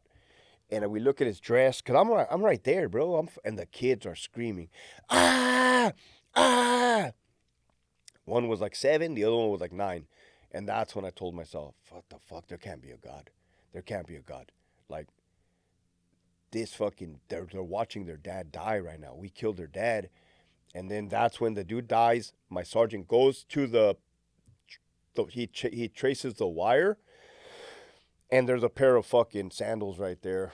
And he brings back the sandals, and the dude that they killed was barefooted. Mm-hmm. And he fucking puts the fucking sandals on the dead feet, and we're like, it's him. And we're like, why would he do that? Why would he bring his kids to blow me up? Why would he do that? And now we just made these kids into enemy. They fucking hate us. We just killed their fucking dad in front of them. That's when it was. That was May 12th, 2004. That was in the beginning of my deployment. Early on. After that was a whole year of bullshit, bro. Well, so when you question yourself, there can be a God. Like, why? Because that moment was hell to me. That moment was hell. I offered the kid a water bottle because I didn't know what else to do, bro. I was a kid myself. I was 19 years old. I said, you want a water bottle? He, boom, snapped it out of my hand. I didn't blame the kid. I wasn't mad at the kid. I felt bad, dude. I felt guilty. I wasn't the one that killed the father, but like I felt just off being there, part of the machine. He doesn't know. Yeah, they don't know, bro. So, but think about it right now. Fuck, he's probably a little terrorist. I mean, he'll always know that Americans came to his country and killed his dad. That shit's never ending cycle, bro. So how did I view that as like, because I didn't grow up like that, bro. I grew up in a church, right? Like Catholic religion, be good to people, don't be bad to people. And here, there's a fucking dude bleeding out internally, shitting himself and dying in front of his fucking kids. Did you have to heal that? What's that? Did you have to heal all that eventually? I know it affected you. Did you like? That's something. It's kind of weird because like that incident, as fucking as much as I just talked about it, the incidents that fucked me up the most were my friend getting killed on September 10th. That one fucked me up bad. Me shooting somebody, and then there was a car bomb. There was a car bomb that I seen in January of 2005 that killed 22 people. That's the bus with the It was a Iraqi bus. National Guard? Yes, dude. That's a gnarly fucking story, dude. Yeah, bro. So if people could say, like, Hector, what's the craziest shit you saw in Iraq? The craziest shit I saw was a fucking car bomb that blew up 22 fucking people. And there was pieces of charred meat everywhere, smoking. And we had to go pick up the pieces. Why'd you have to go pick up the pieces? We had to go pick up the pieces, bro. There was pieces everywhere. We had to go pick it up. We had to clean up the mess. Why? Is it like a You can't just leave them there. Like, it was us and the Iraqi National Guard picking up body parts, and they're friends, and they were fucking screaming, crying, shooting AK-47s into the sky, beating people up for no reason. It was a fucking nightmare. The craziest thing about that one was, as we approached the scene, there was like a half a torso, bro, like this. Half a torso, black, charred. From like waist to the neck? From the waist up. So like probably like if you look at we just had Halloween. You ever see in the grass the ornaments like half a torso? I don't even the first time I'm thinking of it like that. Half a torso, looking up, charred, hand was like this. And I'm looking at it like the fuck, dude. And it had a hole where the face was supposed to be. There was no face, it was a dark hole.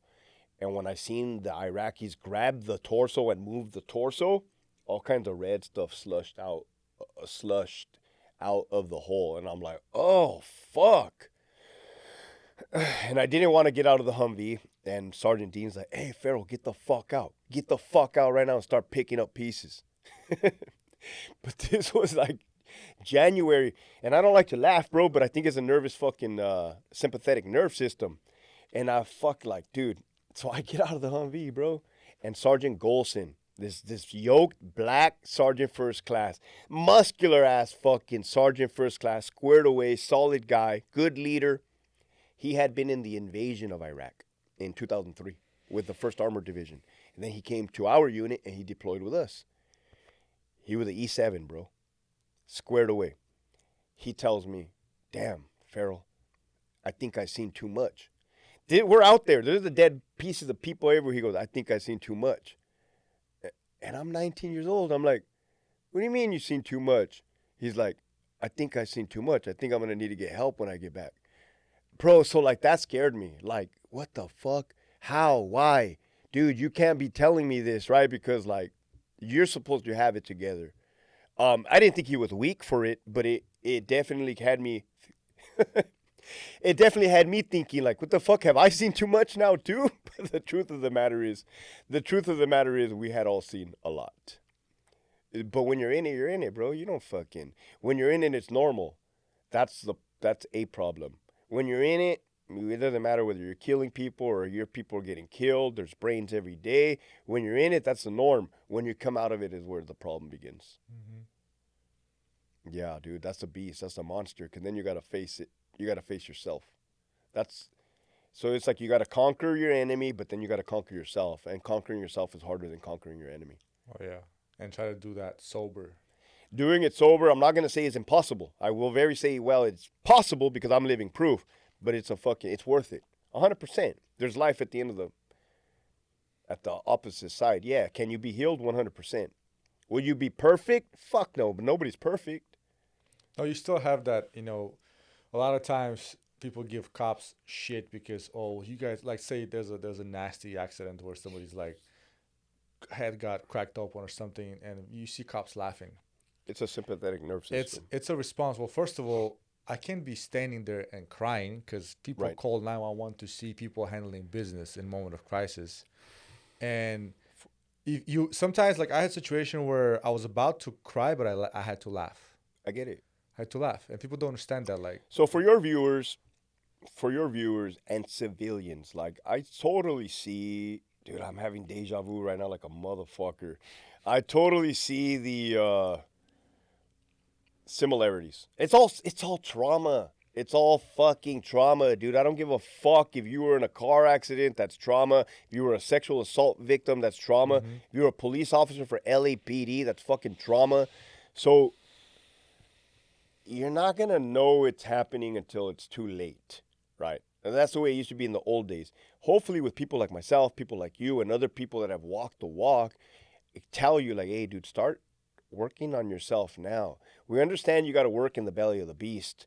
We understand you're still in the trenches.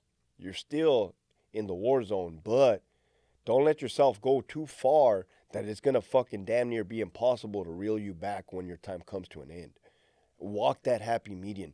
Do not sacrifice your sanity, your family, and your spouse for this fucking career that's just going to shit on you. I don't mean to sound like a pessimist. Oh, you're a realist.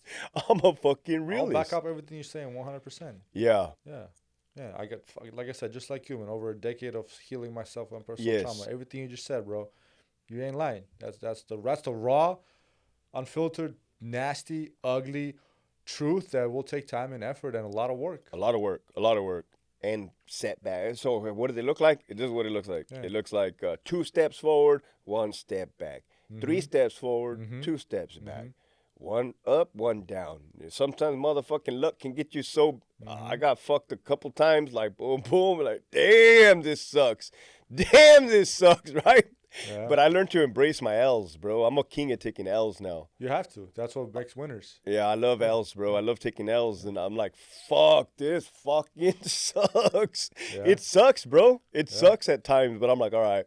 Yeah. All right, fuck. It doesn't last forever. Not to mention, okay, that's one thing to deal with the department and stuff.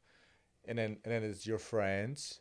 And then you heal yourself, you level up, and then it's your family. Now you face your people who raised you, mother, Well, now you father, want to go into entrepreneurship. Family, that's when I found. So, bro, on this podcast, you're seeing me go to war with myself, go to war with the enemy, and then go to war with my family. That's exactly what I want, bro. So, and the enemy is who? Who's the enemy now in your life? Like, who the enemy? Who is the enemy in my life? Yeah. Well, maybe not necessarily now, but like when you came through all the therapy and you did the healing, you realize that the real enemy is, well, for me, it was right here, the person in the mirror. It's funny that you say that because while I understand what you're saying and I agree, I now see the enemy, and I'm not a fucking conspiracy theorist, right? Or I'm not anti-government, but I see the enemy as the people that are puppeteers that are functioning the machine. Oh, that's a given. That's a different kind of enemy. That is the physical enemy. Physical enemy that exists. Well, the spiritual enemy is within yourself. Yeah, that's a beast. Yeah. A lot of people cannot cope with that.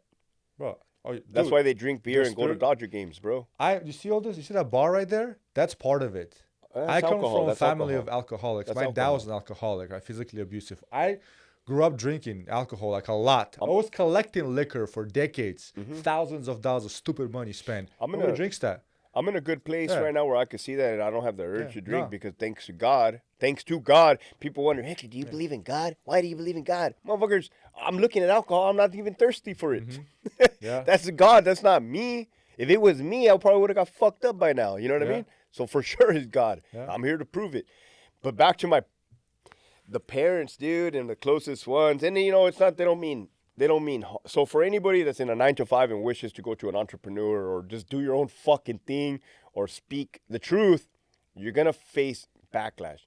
The people you're going to face backlash is from your closest friends and your family. It's not because they hate you. It's actually because they care about you and they don't want to see you get hurt and they don't want to see you fail.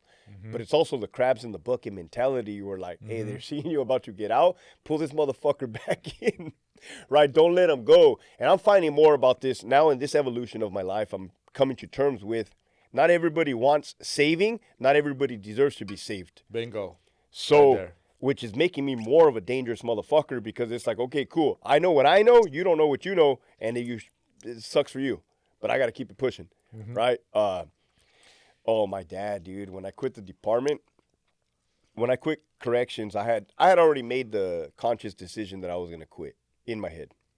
But because I wanted to fish for his information and I wanted to see his perspective, I said, we were at Chuck E. Cheese. I said, hey, Dad, how much are you making in retirement? He said, oh, this much. I said, okay, because I'm thinking of quitting. He said, no, don't do that, Hector. No, don't do that. But in my head, I had already pulled that fucking trigger, bro. And I just wanted to see I was gauging his reaction. I'm like, all right. And then, yeah, shortly afterwards, I fucking resigned. How did he take that? It's kind of funny because once a person does something, you can't really fucking stop it, right? It's already been done. Yeah. So I've always been the type of person to ask for forgiveness and beg for permission, which also contributed to my divorce. You're fucking laughing. But my theory is, why would I ask if you're going to say no? Yeah. So I'm not going to hurt your feelings twice. I'm just going to hurt your feeling once. Yeah. But your pops and you right now, you guys have a good relationship? Straight, solid. So now, fucking hindsight 2020, everything's water's under the bridge. I've been exposing corruption for the last 3 years. They see it like, oh, golly, no wonder this poor bastard quit. Like, dude, he's better off. Look at how happy he is. Like, he's with his daughter. He coaches softball now, right? But it took what it took. I had to fight. And yeah, while I was going through it in my head, I'm thinking like, the fuck? Do my parents want me to be miserable? Yeah. Maybe that's every kid's thought process. Do my parents hate me? Do they want me to suffer? But this is my advice to anybody. You are living your own life. You are living your own circumstances. Every circumstance is different. Do not allow people's groupthinks or ideologies to input your decisions, right? Because you may just very well miss your opportunity of a lifetime. And that's to live out your purpose. I love that.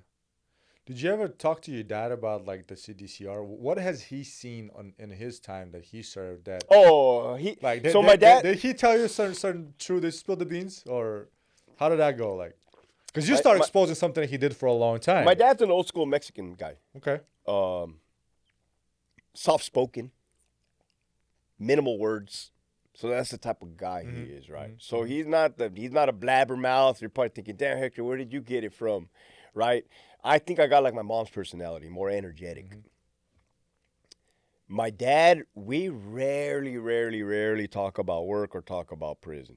He'll only say 1 or 2 words. But when I tell him, like, hey, Dad, like, what do you think about that they're making the officers play handballs with the inmates? I ain't playing no handball with no fucking inmates.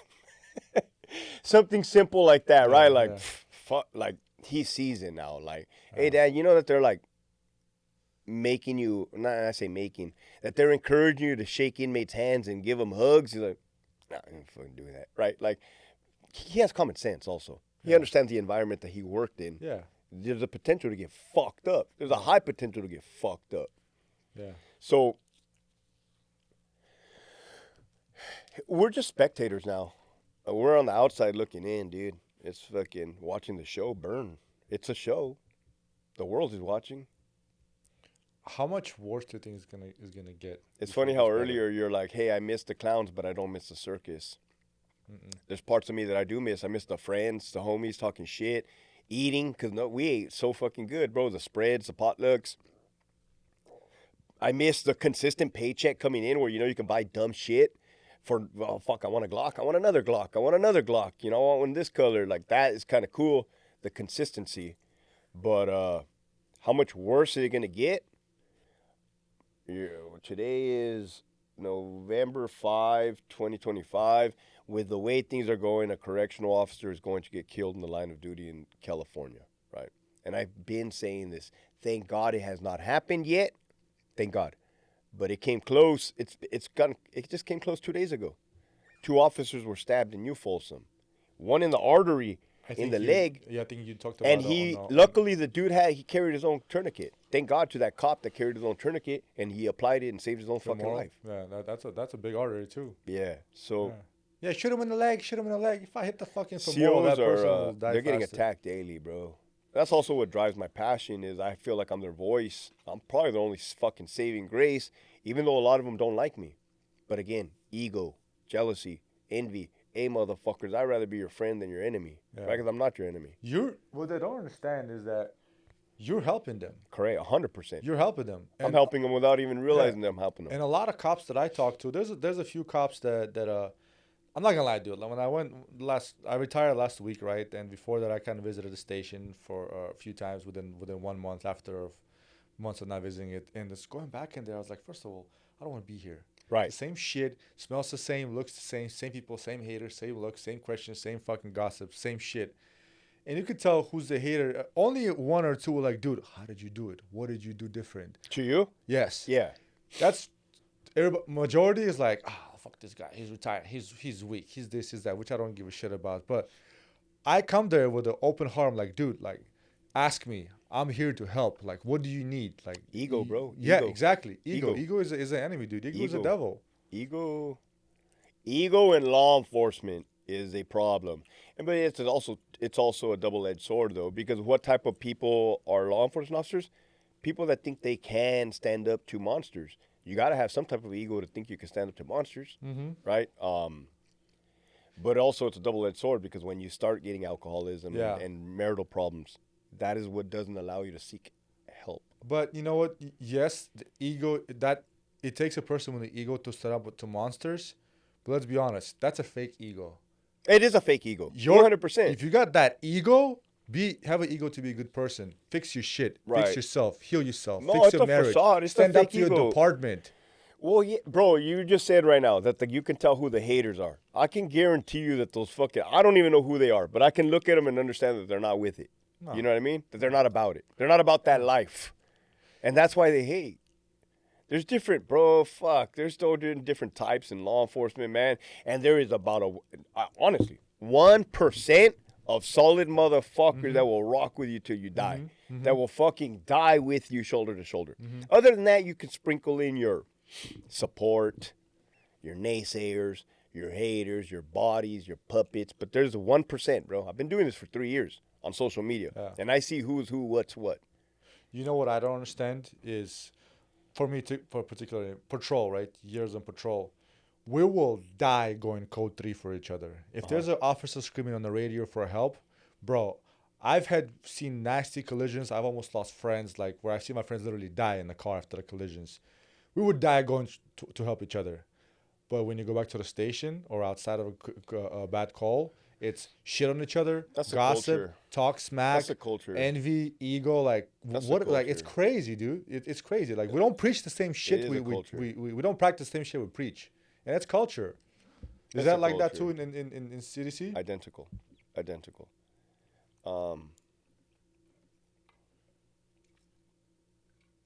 don't know if that'll ever stop. Maybe they go hand to hand. It's like high school times a million. But Dude, stop using my terms, man. but I had to leave. But I had to go, bro. You know when it's your time to go, time to go, man. That is not conducive to the lifestyle that I want to live. That environment. Nothing against them. Nothing against my former colleagues. It's just, dude, bro, at one time I used to smoke meth. I don't smoke meth anymore, bro. I just fucking outgrew it. You know what I mean? Like I'm moving. Like I said, I can't stay still. When before the job or Before. Okay. Yeah, before 2000, when I came Yeah. back from Iraq, I was Yeah. self-medicating, Yeah. and I began to abuse alcohol and drugs. Yeah. And yeah, dude, that didn't help the situation. Do you think what you saw in Iraq prepared you for CDC? Nah, Because I mean, nah. Like people, I can see where the angle that you're coming from, and where a lot of people ask me, like, "Hey, do you think because you were a combat veteran that helped you in CDCR?" No, because they're two different. I don't give a fuck if I just told you bro, to keep it real, I told you a story that I got hit by a roadside bomb, right? Do you think 200 Sureños give a fuck that I got hit by a roadside bomb the year before? No, bro. If I disrespect them or if I fucking piss them off or if one of them fights me, they're all going to fight. Yeah. It's another world. no. What I mean is this: the shit, the stabbings, the murder, the violent stuff that happens. That in part, CDC. that part, yeah. Your previous experience prepared you for that, right? Yeah, that part. Okay. Because once you see brains all the time on the floor, on the dashboard, on the fucking car, hanging like this, then what does it matter if somebody's stabbed? Nothing. It's fucking nothing.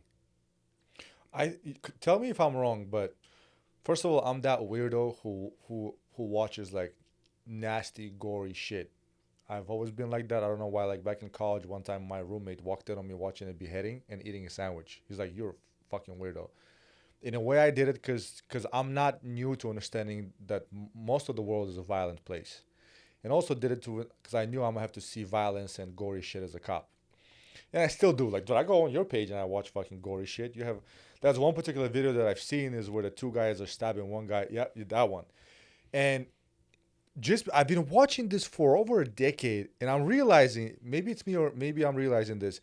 It's gotten progressively more violent. Tell me if I'm wrong, because the stuff that I watched 10 years ago, maybe from CDC and stuff, like I feel like they're getting more violent, and they just don't stop, dude. Yeah, They wouldn't stop until you use like they hear lethal force coming. Like the gas doesn't stop them, batons don't stop them. Like are they trying to prove themselves to the OGs, or it's gotten pretty brutal and violent over the years. I feel like. No, I mean society has gotten more violent.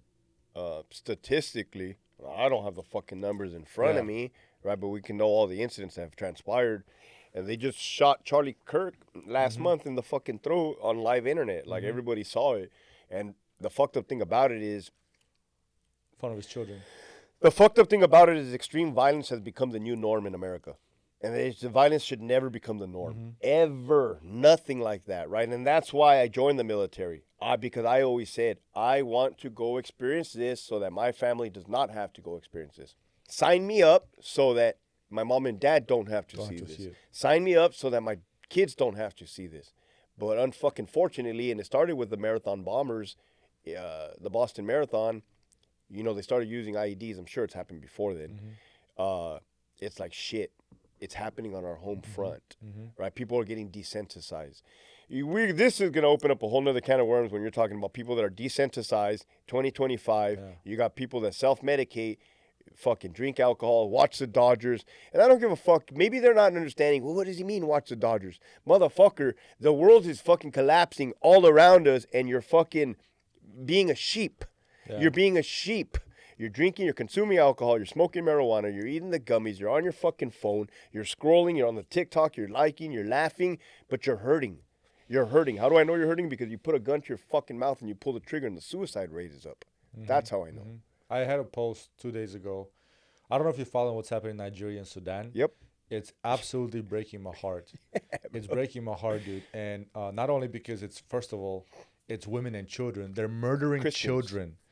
Also because I'm a Christian, right? And it's the emerging Christians. I'm at the point where I'm like, dude, like I want to like drop everything here. Well, let's go, bro. Get my shit and go. That's the kind of shit I'm down for. I know my wife is gonna trip out, but because it's just so fucked up that I just want it brings that inner demon inside of me, and I promise to never let it come out. Don't let your wife get in the way of good mercenary work, Yeah. bro. Oh, Nah, dude. just kidding. Trust me. Listen, I'm that guy who I tell you, if they ever open a position Yeah. to volunteer to take care of chomos on your own Oh, time, 100%, bro. I'll be the first one in No, I line. hear you. I got tools.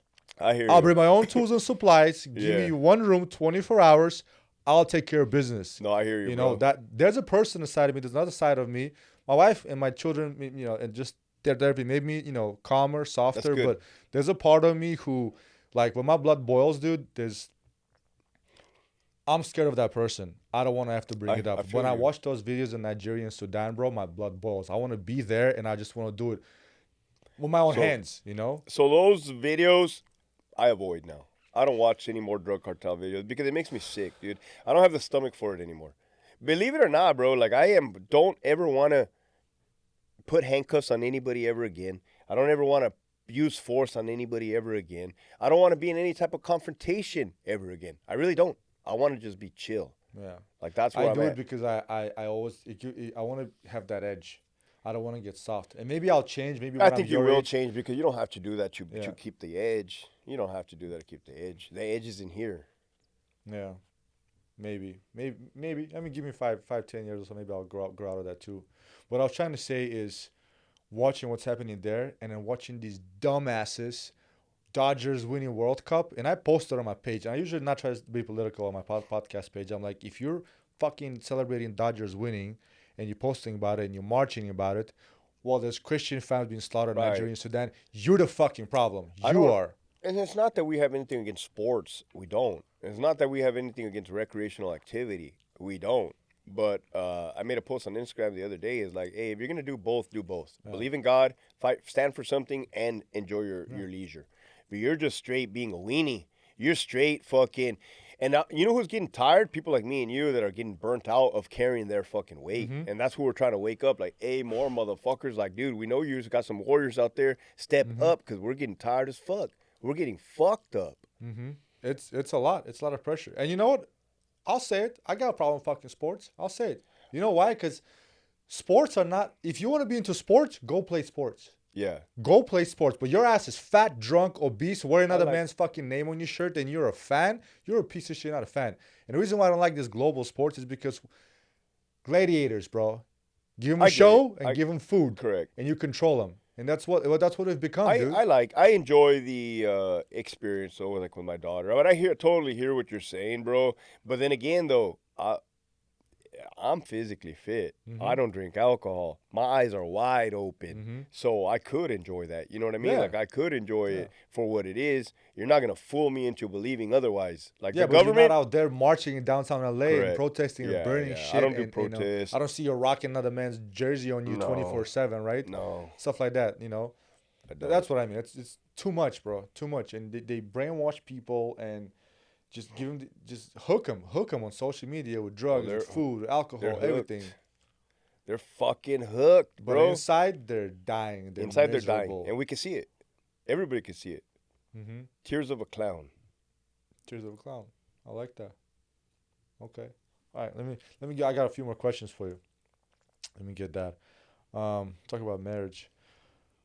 Oh, so like I said before, you've been on some big podcasts. Like you're out there, man. You've been to Soft White Underbelly. You've been Yeah. to Vlad TV and other big ones.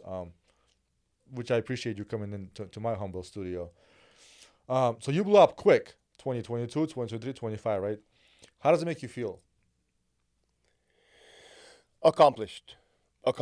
It makes me feel accomplished, right? I don't fucking, and again, if you know me, you'll know that I don't ride the highs and I don't go down to the lows. No matter what happens in my life, I keep it like this. So I've hit some major platforms, but I've also fucking eaten some shit sandwiches throughout this journey. It makes me feel accomplished that the message is getting out. Not Hector's message, but to me, the message of God. I feel like I'm a messenger. I don't think I'm a fucking, right? I'm not a conspiracy theorist or a cult leader, but I feel through my experiences, I have been put here to share my experiences and help other people.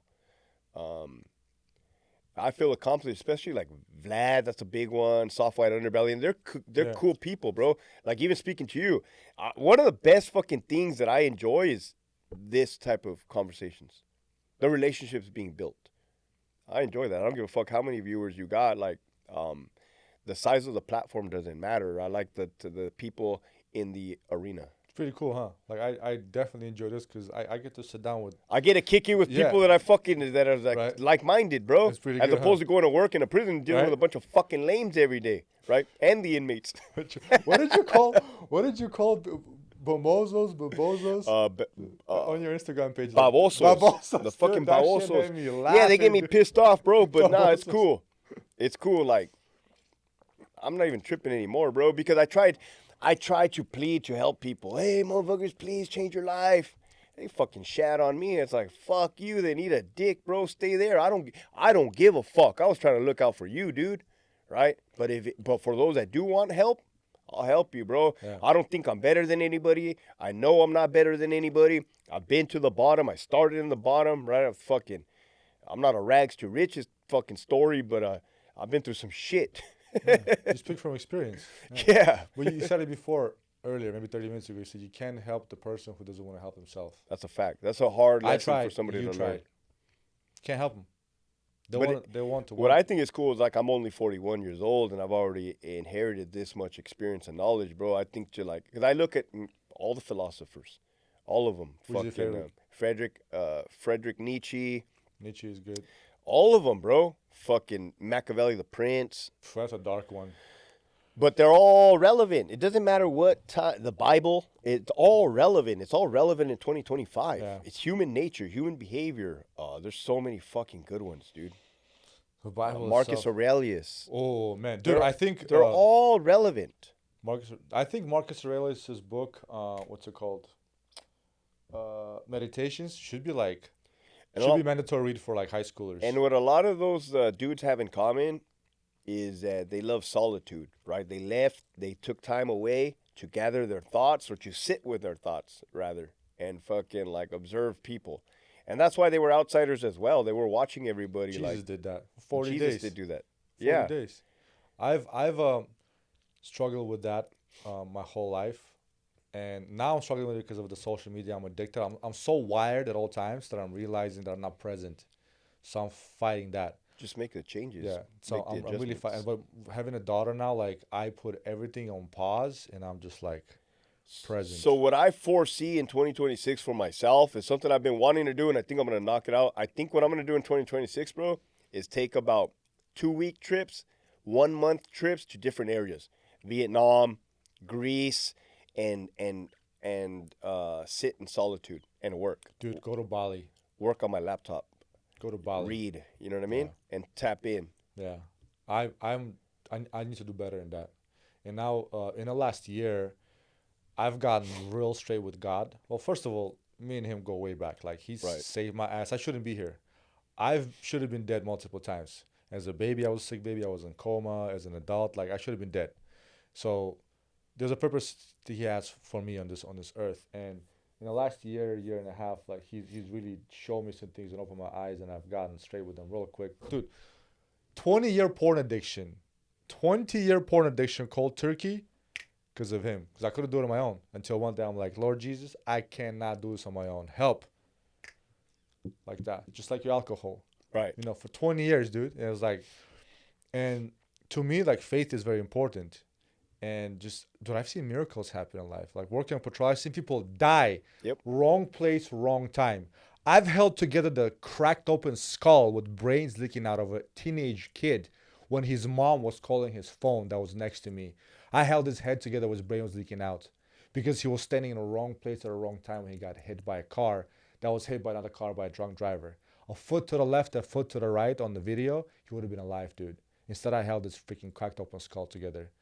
I've seen people sprayed with and nothing, not a single hit. Not your time, it's not your time. Right. So if you tell me that's not God, whatever. Once coincidence, twice coincidence. But I've seen God do miracles, not only in my life, but it's out there, dude. So saved my ass multiple times, and he still does every single day, man. So faith is important, and I'm glad to hear that you got your ways together with him, and you dropped his name a few times in the podcast. Did I? I did that I did that inadvertently, bro. Yeah. I mean, I'm not a Bible thumper, but when he shows up, he shows up. He shows up. And I'm here for it. Shows up. And it trips me out is that I'm his vessel, bro. You know what I mean? Like the messenger. There you go. Service. We gotta serve 100%, people, bro. man. But you know what that does also? For the viewers, that keeps me spiritually grounded. That helps me from not relapsing, from not being a piece of shit, right? From not beating my wife, from not walking out on my daughter's life, from not sleeping with married women. If I'm always doing the right thing and always, or trying to do the right thing, always trying to help people, I'm less likely to do some fucked up shit. May I give you one small word of advice? Yeah. That I am actively working on right now. You curse a lot. Oh, sorry, bro. You're going to have to No, bleep this out. I'll go flying fuck. All right. Let me explain to you. So do I, as you can see. And this episode's probably the episode I cuss the most. Okay. It's your fault. Just kidding. My It's bad. not your fault. But I realized, and my wife tells me all the time, like, you need to stop cursing, stop cursing. And I've been trying to really work on that myself. But I also realized I'm reading the Bible, and the one of Proverbs says, this is powerful. Okay. Your words have, literally it's a proverb, your words have a power of death and life. And what you say comes out of here, it comes to fruition. So when I read that, I was like, shit. I'll read that part. No, 100%. I've been trying so freaking hard, bro. It's a side effect of the job, bro. I've been Don't get me trying wrong. so hard. Yeah. No, that has been like a work in progress. It's been tough. So freaking hard. It's tough. So For me, freaking hard. the toughest thing was when I got straight with the guy upstairs, not staring at ass. Man, for me that was tough. It's like autopilot. Oh, the neck turns. I have to like consciously find, like, no, stop looking, you know. And the second toughest one was not cursing, dude, Yeah, because it's a cursing's bad, normal dude. language, dude. It's For like sure. every second word is cursing, and she's like, well, your daughter is gonna start. No, my daughter checks hearing me all you the now. time. And that's how you want her to talk. I was like, fuck, Yeah. you're right. And it's like, read the Bible. Is that how you want? Lord wants you to talk. When your wife is right, she's right, man. You know, woman is right, she's right. 100%. And so, you know, just me as a friend. No, you I know, appreciate it, and dude, not for because I don't. You're very bro, authentic. The thing is, you're not the only one that's told me. Like, Yeah. a lot of other Yeah. people have told me too, like, chill out on the cursing. And I tell them, like, oh, I know. And it's not because you're offensive. Right. It's not because that makes you real and raw, but because your words have power over Okay. your life, brother. Cool. So what you say, you can say in a certain way that will affect your life, you know? And it's, trust me, like my wife says, you got to pray over your employees. Sometimes it's stupid as hell, Right. dude. They do dumb as shit. I was like, you want me to pray over my employee who just did the stupidest shit ever? It's costing you money? She's like, yeah. Yeah, because maybe if you pray over him and you say he's a good person, he will do better. Yeah. I guess I'll try, you know. So that's what I'm saying, dude. Cool. No, I'm Your own tracking, life dude. will Appreciate it. will hopefully get better. But I'm guilty of that myself. Yeah. Let's go back to CDC real quick. I hate chomos. I've always did, always will, and if I could volunteer to take care of them myself, I would. One story that I found funny is that OG that stabbed the chomo, right? And you gave him an extra meal. So that I found that story funny. I don't think I gave him an extra meal. Oh, you said, I did give this guy an extra meal. Something Yeah, like that. I said it. Yeah, you said it. I You said You said it. Yeah. Sorry, I didn't mean to tweak the story. Yeah. But talk to me about, and I always want to know because I've put chomos in prison, and I always hoped, and I still do, that somebody is somehow in prison deliver him justice. So, are they really being PC'd, especially with the whole mixing yards right now, or is there justice that exists inside for the chomos? You could probably just look at it like as a karma. Look at it as karma. And for those who don't know what chomo is child molester. So, like, if you're on a sensitive needs yard, protective custody, they're there. They're there everywhere, right? Old white guy, old Mex. I mean, I don't want to put a fucking stereotype, but excuse me, I cuss. I don't want to put a stereotype. They're there. They can coincide. They can coexist. Nobody's really messing with them. Even if you got former gangsters, they're kind of away from them. They're not intermingling, so they're doing their thing. But every once in a while, they get got. Every once in a while, they get got. That's why I said think of it as karma. Yeah. And then referring back to that story, it was a white dude. I don't know if he was an Aryan Brother member or a former Aryan Brotherhood member or a associate. I don't know. The dude was up there. He was older. He was 65 years old. He was a white guy. He was not playing around. He was an OG. And he hit two of them. The first one he hit was in the neck. I say this because I saw it on camera. 1, 2, 3, hit him right there. Boom, boom, boom, boom, boom. All the way across while his little other child molester buddy was sitting in the wheelchair watching it, and then he goes up and hits him in the chest. Surprised he didn't kill any of these dudes, bro. The way he was hitting him, hit him in the chest, and then he went down. Then he hit him in the eye, and you see like blood squirt. Well, he hit him under the eye. Excuse me, under the eye. Oh, lucky. Under the eye, and then blood squirts and the freaking blood everywhere. Luckily, the OG threw the knife, put his hands behind his back, did the right thing, you know, so the cops can put him in handcuffs. And I was like, damn, that dude's 65 years old. Like, hell yeah, that dude's 65 years old.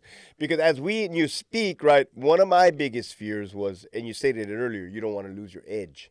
You said you don't want to lose your edge. That's why you watch these videos of executions. So you can.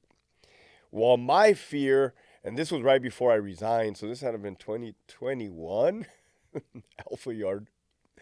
My fear in the year 2021 is that I was gonna get old and defenseless. I was gonna get old and vulnerable. But when I seen that 65-year-old man put in work, bro, it kind of brought I was gonna say a tear in my eye, but it gave me hope. I end up in AdSeg where he was, and I said, "Hey, where's that dude at?" They're like, "Up there, it's LT, in the cell." I said, "Hey, man, come here, OG." He like stood up, like, "Hey, dude, you still got it, huh? You still got it, OG?" He was tripping out on me. He was a tall dude too. He's like, LT, it's like every time I try to get out, they bring me back in. I said, "Man, you sound like the Godfather. Hey, get this guy an extra lunch, right? Whatever you need, man. You need a pencil?" Because they give them the little tiny pencils, the golf pencils. Like, but then he was like tripping out on me, like, "Dude, why is he talking to me like this?" Yeah. I said, "Hey, dude," I said, "You still got it, OG. You still got it," because he moved like a youngster. Yeah. And then he said, like, "Hey, can I ask you for something?" I'm like, "What's up?" He asked me for like, he wanted his paperwork for why he was in there. I don't believe he got the copy. Per policy, they're supposed to get the copy. So I'm like, "Yeah, I'll look out for you. Don't worry, man." And just conversations like that. Yeah. I did ask him, "Hey, did you try to kill them?" And he's like, "No." I said, "If you would have killed them, would you have cared?" He's like, "Nah, not at all." Good. You know? That's what he said. He's like, if they would have died, oh well. That's what he would have said. So yeah, I just don't. And the Lord forgive me, and He teaches us to forgive. I don't have forgiveness for chomos. I don't. I've had. There was another scenario. I was a lieutenant on Delta Yard. It was almost time to go home, bro. It was 8:30 at nighttime. We're supposed to get off at 10, and you hear the alarm. Housing Unit 16, one-on-one fighting. Frickin', they bring the inmate in. He was a youngster, Mexican, and I was mad. I was mad, bro, because of the time. You want to go home? Want to go home? Thought you stuck. And I said, "Dude, why would you do that?"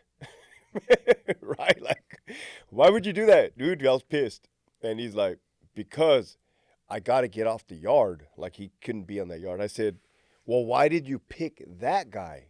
He's like, "Because he's a child molester." I said, "All right, I'll give you that, man. I'll give you that. Give this guy an extra lunch, bro." It was a running joke, right? I mean, whether it was a joke or whether it was not, they could get an extra lunch. Ain't nobody tripping. It's part of the state, you know what I mean? Lunch. Yeah. They're doing the Lord's work. Yeah. Yeah. If you ask me. So the reason why he fucking saw an old child molester and took off on him. Good, man. Street justice. I'm all for street justice, man. I'm all for that. But maybe we can talk about later. But couple of questions that I want to ask you. You told me about your fear in 2021. What's 2025 fear? What's a Hector Bravo? I don't have a fear anymore. I don't have a fear. Even if I were to die today, I feel like I've done enough in the last 3 years that's on the internet that my daughter has enough to live the rest of her life with my words of wisdom. Amen. Or my guidance. I feel that in my little short 7 years with my daughter, I have embedded in her, without a doubt in my mind, values, traditions, ethics, morals in this short span than most parents have in 20 years with their children. Yeah. Amen, brother. I feel you on that one. When I record episodes, I don't know if you follow my channel or not, but I have guest episodes and I have solo episodes. Okay. Yeah. When I do solo episodes, it's number one, bring value. Number two, I always think, something happens to me, my children, first, like for my son, God bless him with a daughter, which I'm grateful for. So correct. I think about them. Something happens to me, I have the same mindset as you. At least I've tried. I quit my 9 to 5. I tried. I started this. I've given back. There's content of me out there. Something happens to me. I've done good by people and for the people, and I left a little bit of myself already behind. Like, so I don't have a fear, dude. I mean, I don't have the fear of going broke because I've been broke before, and I know I'll just be fine. Yeah. I don't have a fear of being unemployed because technically I'm self-employed. I don't have a fear of getting a divorce because my wife and I are no longer together. I don't have a fear of getting killed because I've come so close to it that I know I have a strong faith and I know where my soul will go. Yeah. So I really don't have that type of fear. Do I have day-to-day fears? Yes, I do. Right? I do have day-to-day fears. You know, I have concerns. You know, my daughter goes to school every day. Do I let it overwhelm me or control me? Absolutely not. I'm reasonable now. I'm logical. I'm sane. I'm serene. All of these beautiful words of I have gratitude. You think you go into heaven if something was to happen to you? What was that? Let's something was to happen to you, let's say today or tomorrow. You think you're gonna go to hell or heaven? Heaven, dude, 100%. So you made peace with what happened in the military and all that? 100%, bro. Yeah. Good. Because I know I mean well. Yeah. Right? I know I mean well. Yeah. I don't have a bad heart. I don't have a dark heart. There's people that mean not good. Yeah. And they will have to answer to that. Yeah. Now, I'm not perfect. Oh, I'm going to drill this home right now, man. I think we established that in the last hour. I am not perfect, bro. But I generally do not commit sins, and I generally do not freaking hurt people or purposely hurt people. Yeah. Now, do I expose corrupt leaders? I do. Do I view it as warfare? I do. Do I hate it? I hate it. I wish I wouldn't have to. Yeah. I think in a way, you're serving people. You're exposing what shit. I don't know. I mean, I know some cops who became whistleblowers. I know other cops who quit and just did their own thing. But I don't know anybody who not only quit CDCR like you and became whistleblower. So I think in a way you're serving people. First of all, you're telling all the new COs what to expect when they're going in. Nobody tells you that shit. Nobody told me that in the academy. Facts. Nobody told me about internal affairs. Nobody tells you about this shit. They teach us how to shoot, how to fight, how to affect the rest, but not how to heal trauma, not what to expect, not the corruption, not the good old boy club, none of that shit. So you are serving people. It's multifaceted, bro, and I'm glad you bring that up, bro. Because again, I'm not gonna sit up here and toot my own horn and be like, hey, I do this, and that, right? I'm not gonna ever do that. That's not my style. Yeah. But you're correct. I help the individuals that are interested in becoming law enforcement, corrections. Also, if you're new and inexperienced, this can also help you. But I also help the family members of inmates because they don't have answers to nothing. The CDCR keeps a tight lid on everything. So I have a lot of knowledge and experience where I can tell them, hey, they are in this process. There is this form. You can file this form. Take this avenue. This is effective. This is not effective, right? But at the same time, inmates in blue. Hey, dude, you're a lifer. You've been doing good for 20 years. Go home. Go home. This is how you go home. Stop the drugs, stop the gangs, stop the politics. Go home, right? And help people.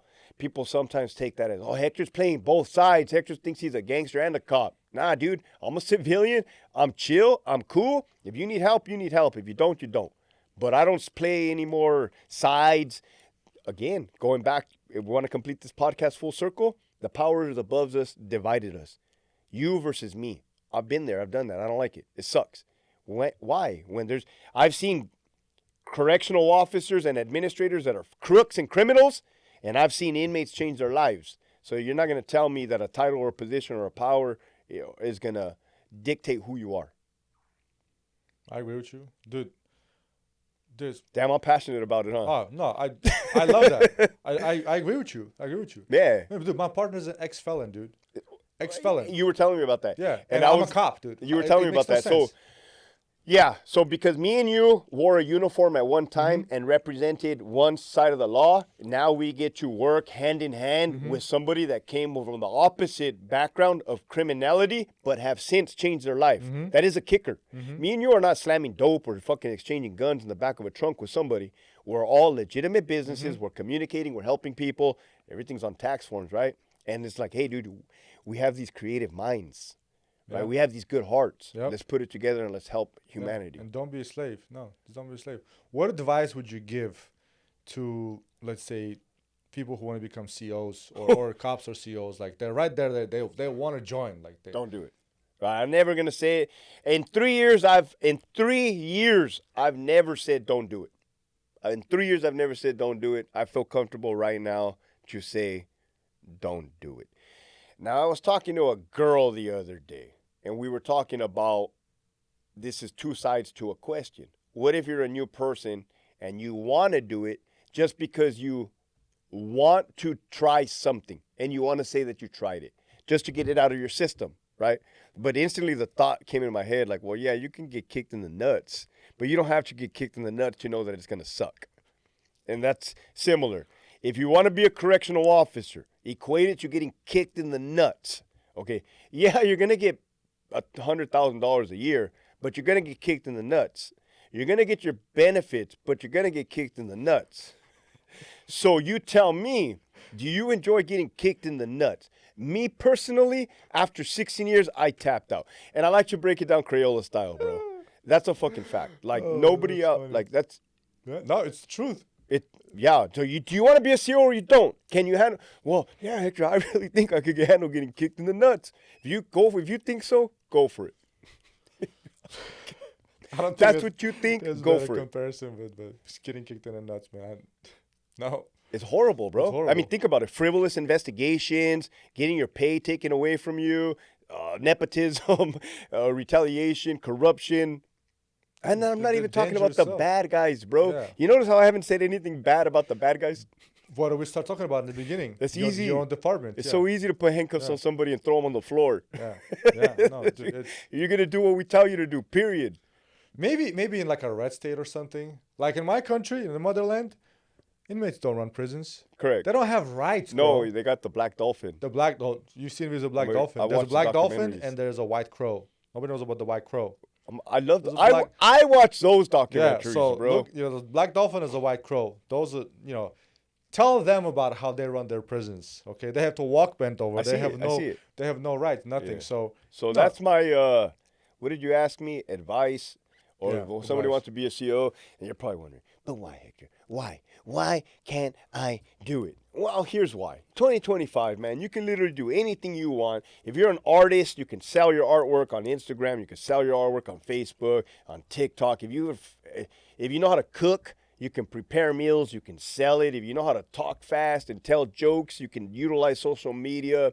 If you're a semi-decent, attractive girl, you can pay guys to watch your pretty face smile. Like, dude, it is 2025, bro. that's true. It's 2025. There really ain't no reason to clock in and clock out anymore. Yeah. We live in literally the best time that ever existed. For I love humans. Yeah, it's the best. Dude, bro, we can sit here. We don't have to go anywhere. We can order food delivered right now. When has this ever existed? Never. And then what do? We bitch and cry and complain and sit there and jerk off. And, We can play video games while we're ordering food. We Yeah. can watch a movie on the Netflix. It's the best time. I can FaceTime my family back in El Centro. Mm-hmm. Call my daughter, hit her on the watch. You know what I mean? It really is. We live in the blessed time, but also we have to be mindful of that. Number one, the evil exists, and number two, you have to be spiritual, right, with yourself and God. That 'Cause if you're and not, physical connections with another human being. this right here took it away. Yeah, but me and you are sitting here just fine, and we're communicating just fine. We're looking at each other. We're showing each other respect. We're grounded. We're looking at each other in the eyes, and we're hearing each other out. Active listening skills. But I think with the last generation who experienced like the outdoor normal childhood and then technology, because ask your daughter to imitate a phone. She can do this. Oh, okay. We're the last generation who does this. Oh, I didn't realize that. Yeah. I Who's didn't seen realize tapes, VCRs and stuff. Ask your Yeah. daughter when you go home, hey babe, imitate me in the phone. She's gonna do this probably. Or should we like do the That's what my FaceTime? niece does. Yeah. Yeah. Oh, it's crazy just looking back, but I think that's also the morals and the values, and it's our job, especially as fathers, to make sure it's instilled in them. So I love what you said, that without a doubt, you already put that in your daughter, man. I Without love a that. doubt, dude. 100%. Okay. What goals do you have going forward? What are your ambitions and goals moving forward? You've done a lot already, but I know there's a lot more juice in you, brother. Basically, I just kind of want to repeat the process of the people before me. See what the people before me did. I know they wrote books. I know that they left their legacy.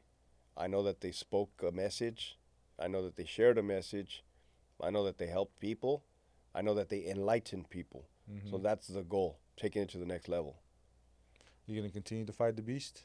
No, bro. Well, if anybody watching or something, I'm about done fighting California Department of Corrections and Rehabilitation. I don't know what's happening to doing that for my podcast, bro.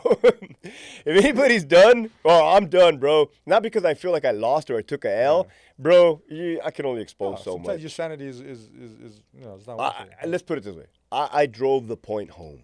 I showed the people where the problem lies. You sure did. Yeah, now it's time to move on to greater pastures. Yeah. You did. So congrats, CDCR. You outwitted me. Not outwitted me because I outwitted you. Yeah. You outlasted me because I'm going to keep on trucking. You know what I mean? But I'm going to be a devil's advocate. In a way, that kind of made you famous. In a way. So do you think if you give that up? Nope, because I've already established who I am and what my values are. Okay. So I don't care if I start making water tomorrow. People are going to know that Hector will die for this freaking water. You build a personal brand. You build a personal brand. Yeah. Okay. Right? And Hector's the type of dude to stand on his belief system and back his people up 100%. I got to get one of those shirts, man. I'll give you this one, bro. We're about the same size. I lost weight, Dave, since I got my daughter. I like supporting my friends and their businesses, man. Sure. Um, StateIssuedCollection.com. Really? StateIssuedCollection.com. That's my brand, bro. Yeah, the hat and yeah. I know your logo. It's the same thing as on the Mine website. and Brother Matt. Shout out to Brother Matt, who also I met on this journey. Really? First of all, Brother Matt's gonna love that I give him a shout out. Shout out, Matt, dude. I'm always thinking about you, bro. I'm always wearing our stuff. Is he a ex-inmate or no? Just a regular dude from Pixley. Shout out to Pixley, California. I guess it's over there by Bakersfield or in the middle of nowhere. I don't even know where that is, man. Yeah, the middle of nowhere. Okay. Shout out to him, bro. I'm glad. Absolutely. StateIssuedCollection.com. Okay, I'm gonna go check it We're out. putting California back on the map. That's a fact. Hell yeah, that's what we're trying to do, man. That's what we're trying to do. We need to get the state back from morons like Newsom and stuff like that. They just passed Prop 50, but that's a whole other thing. Dude, yeah, we'll talk about that. Well, first of all, I want to do this again. You know, whether it's here or your studio. Yeah, you got to come down to my studio, dude. I would love to. I would be honored to. We got stuff like the government, the Rothschild, the educational system. We're gonna talk about that too. I just wanted, in a selfish way, to kind of ask me those questions. But you did though, and I have, I have no shame, bro. Did you feel absolutely? Was it worth it? Yeah, it was worth it. Was it effective? Did you get what you were looking for? I got what I wanted. Hell yeah, I appreciate bro! that. I appreciate that. No, I got I got to know you at a whole different level, and I hit you with the questions. I like that. that. I'm gonna show it to you. I had the questions. I like that. Yeah, for those of you guys who wanted to know his story. He's got a crazy story. He lived multiple lives, but go check out other podcast channels. I did it in a selfish way. I want to know Hector. I preferred this, bro. Trust me. I hate repeating the same story. Yeah. Thank you. And I want to close out, first of all, with two things. Number one, you're going to tell people where to find you. But my last question I always ask all my people, right? It's a two-part question. What do you think your purpose in life is? Or for anybody out there, what do you think is the purpose of life? And how can a person who doesn't have purpose in life find or make their purpose? It's like what Friedrich Nietzsche said, life is to suffer and find purpose in the suffering. Something along those lines. The truth of the matter is, yeah, life's gonna hit you. Life's gonna hit you. Car accidents, loss of jobs, breakups, miscarriages, loss of a child, divorces, betrayal. And should you, but more so, can you stand there and help? Just like Tupac too, man. Tupac was a good, solid guy at such a young age. He had it. He got it up here. He's like, anybody can be violent. Like, that thinks that makes you hard. It doesn't. Can you smile, like, when shit's going bad? That's the message that I'm trying to convey, dude. Everybody's going through something. And let me let you guys in on a little secret. Nobody is fooling anybody, right? When you're suffering, you're not fooling nobody. When you're consuming too much alcohol and making it look like you're having fun, you're not fooling anybody. When your marriage is in disarray, you're not fooling anybody. It is better to accept accountability, right? You don't got to put all your business out to the public for them to see, like some of us do, including myself. But I will say, face your troubles, face it head on, and it'll get better. I like that. It's the truth, dude. And you think that's going to lead them to find their purpose? 100%. 100%, bro. Yeah. 100%. Yeah. I agree with that. I had this epiphany literally this weekend. Like, I'm gonna give this guys. I haven't posted a video, but I'm gonna post that. I said, these are 3 fucking things you need to do to be happy in life. 3 simple things, right? Number 1, find whatever it is you like doing. Like you said earlier, make water, make videos, whatever. Find whatever it is like enjoy doing for the rest of your life, because you want to spend the next 20, 30 years of your life before retirement and dying doing that. That will give you some free time and a peace of mind to start healing yourself from all the shit that you grew up with. And once you heal yourself and you enjoy love what you're doing, you can actually find a person, okay, who you're not gonna look for to be happy or as a rebound, just genuine person, right, and make a family with them. 3 simple fucking steps, dude. Right. Your life will change. Now, is but it easy? No. Sometimes you outgrow your partner, Mm-hmm. or your partner outgrows you, and then you got to make a choice: stay there or move on. Tough one. Yeah. But thanks, dude. Thanks for having me, bro. No, of course. Yeah, so you can find me on HectorBravoShow.com. Make sure to sign up for the membership. Sign up for the membership, HectorBravoShow.com. That's the place to go to. Yeah, there, and then on my YouTube channel, Hector Bravo Unhinged. Yeah. Yep, those 2 places. All right. You got some good people on your podcast. Hell man. yeah, dude. Yeah, some good episodes.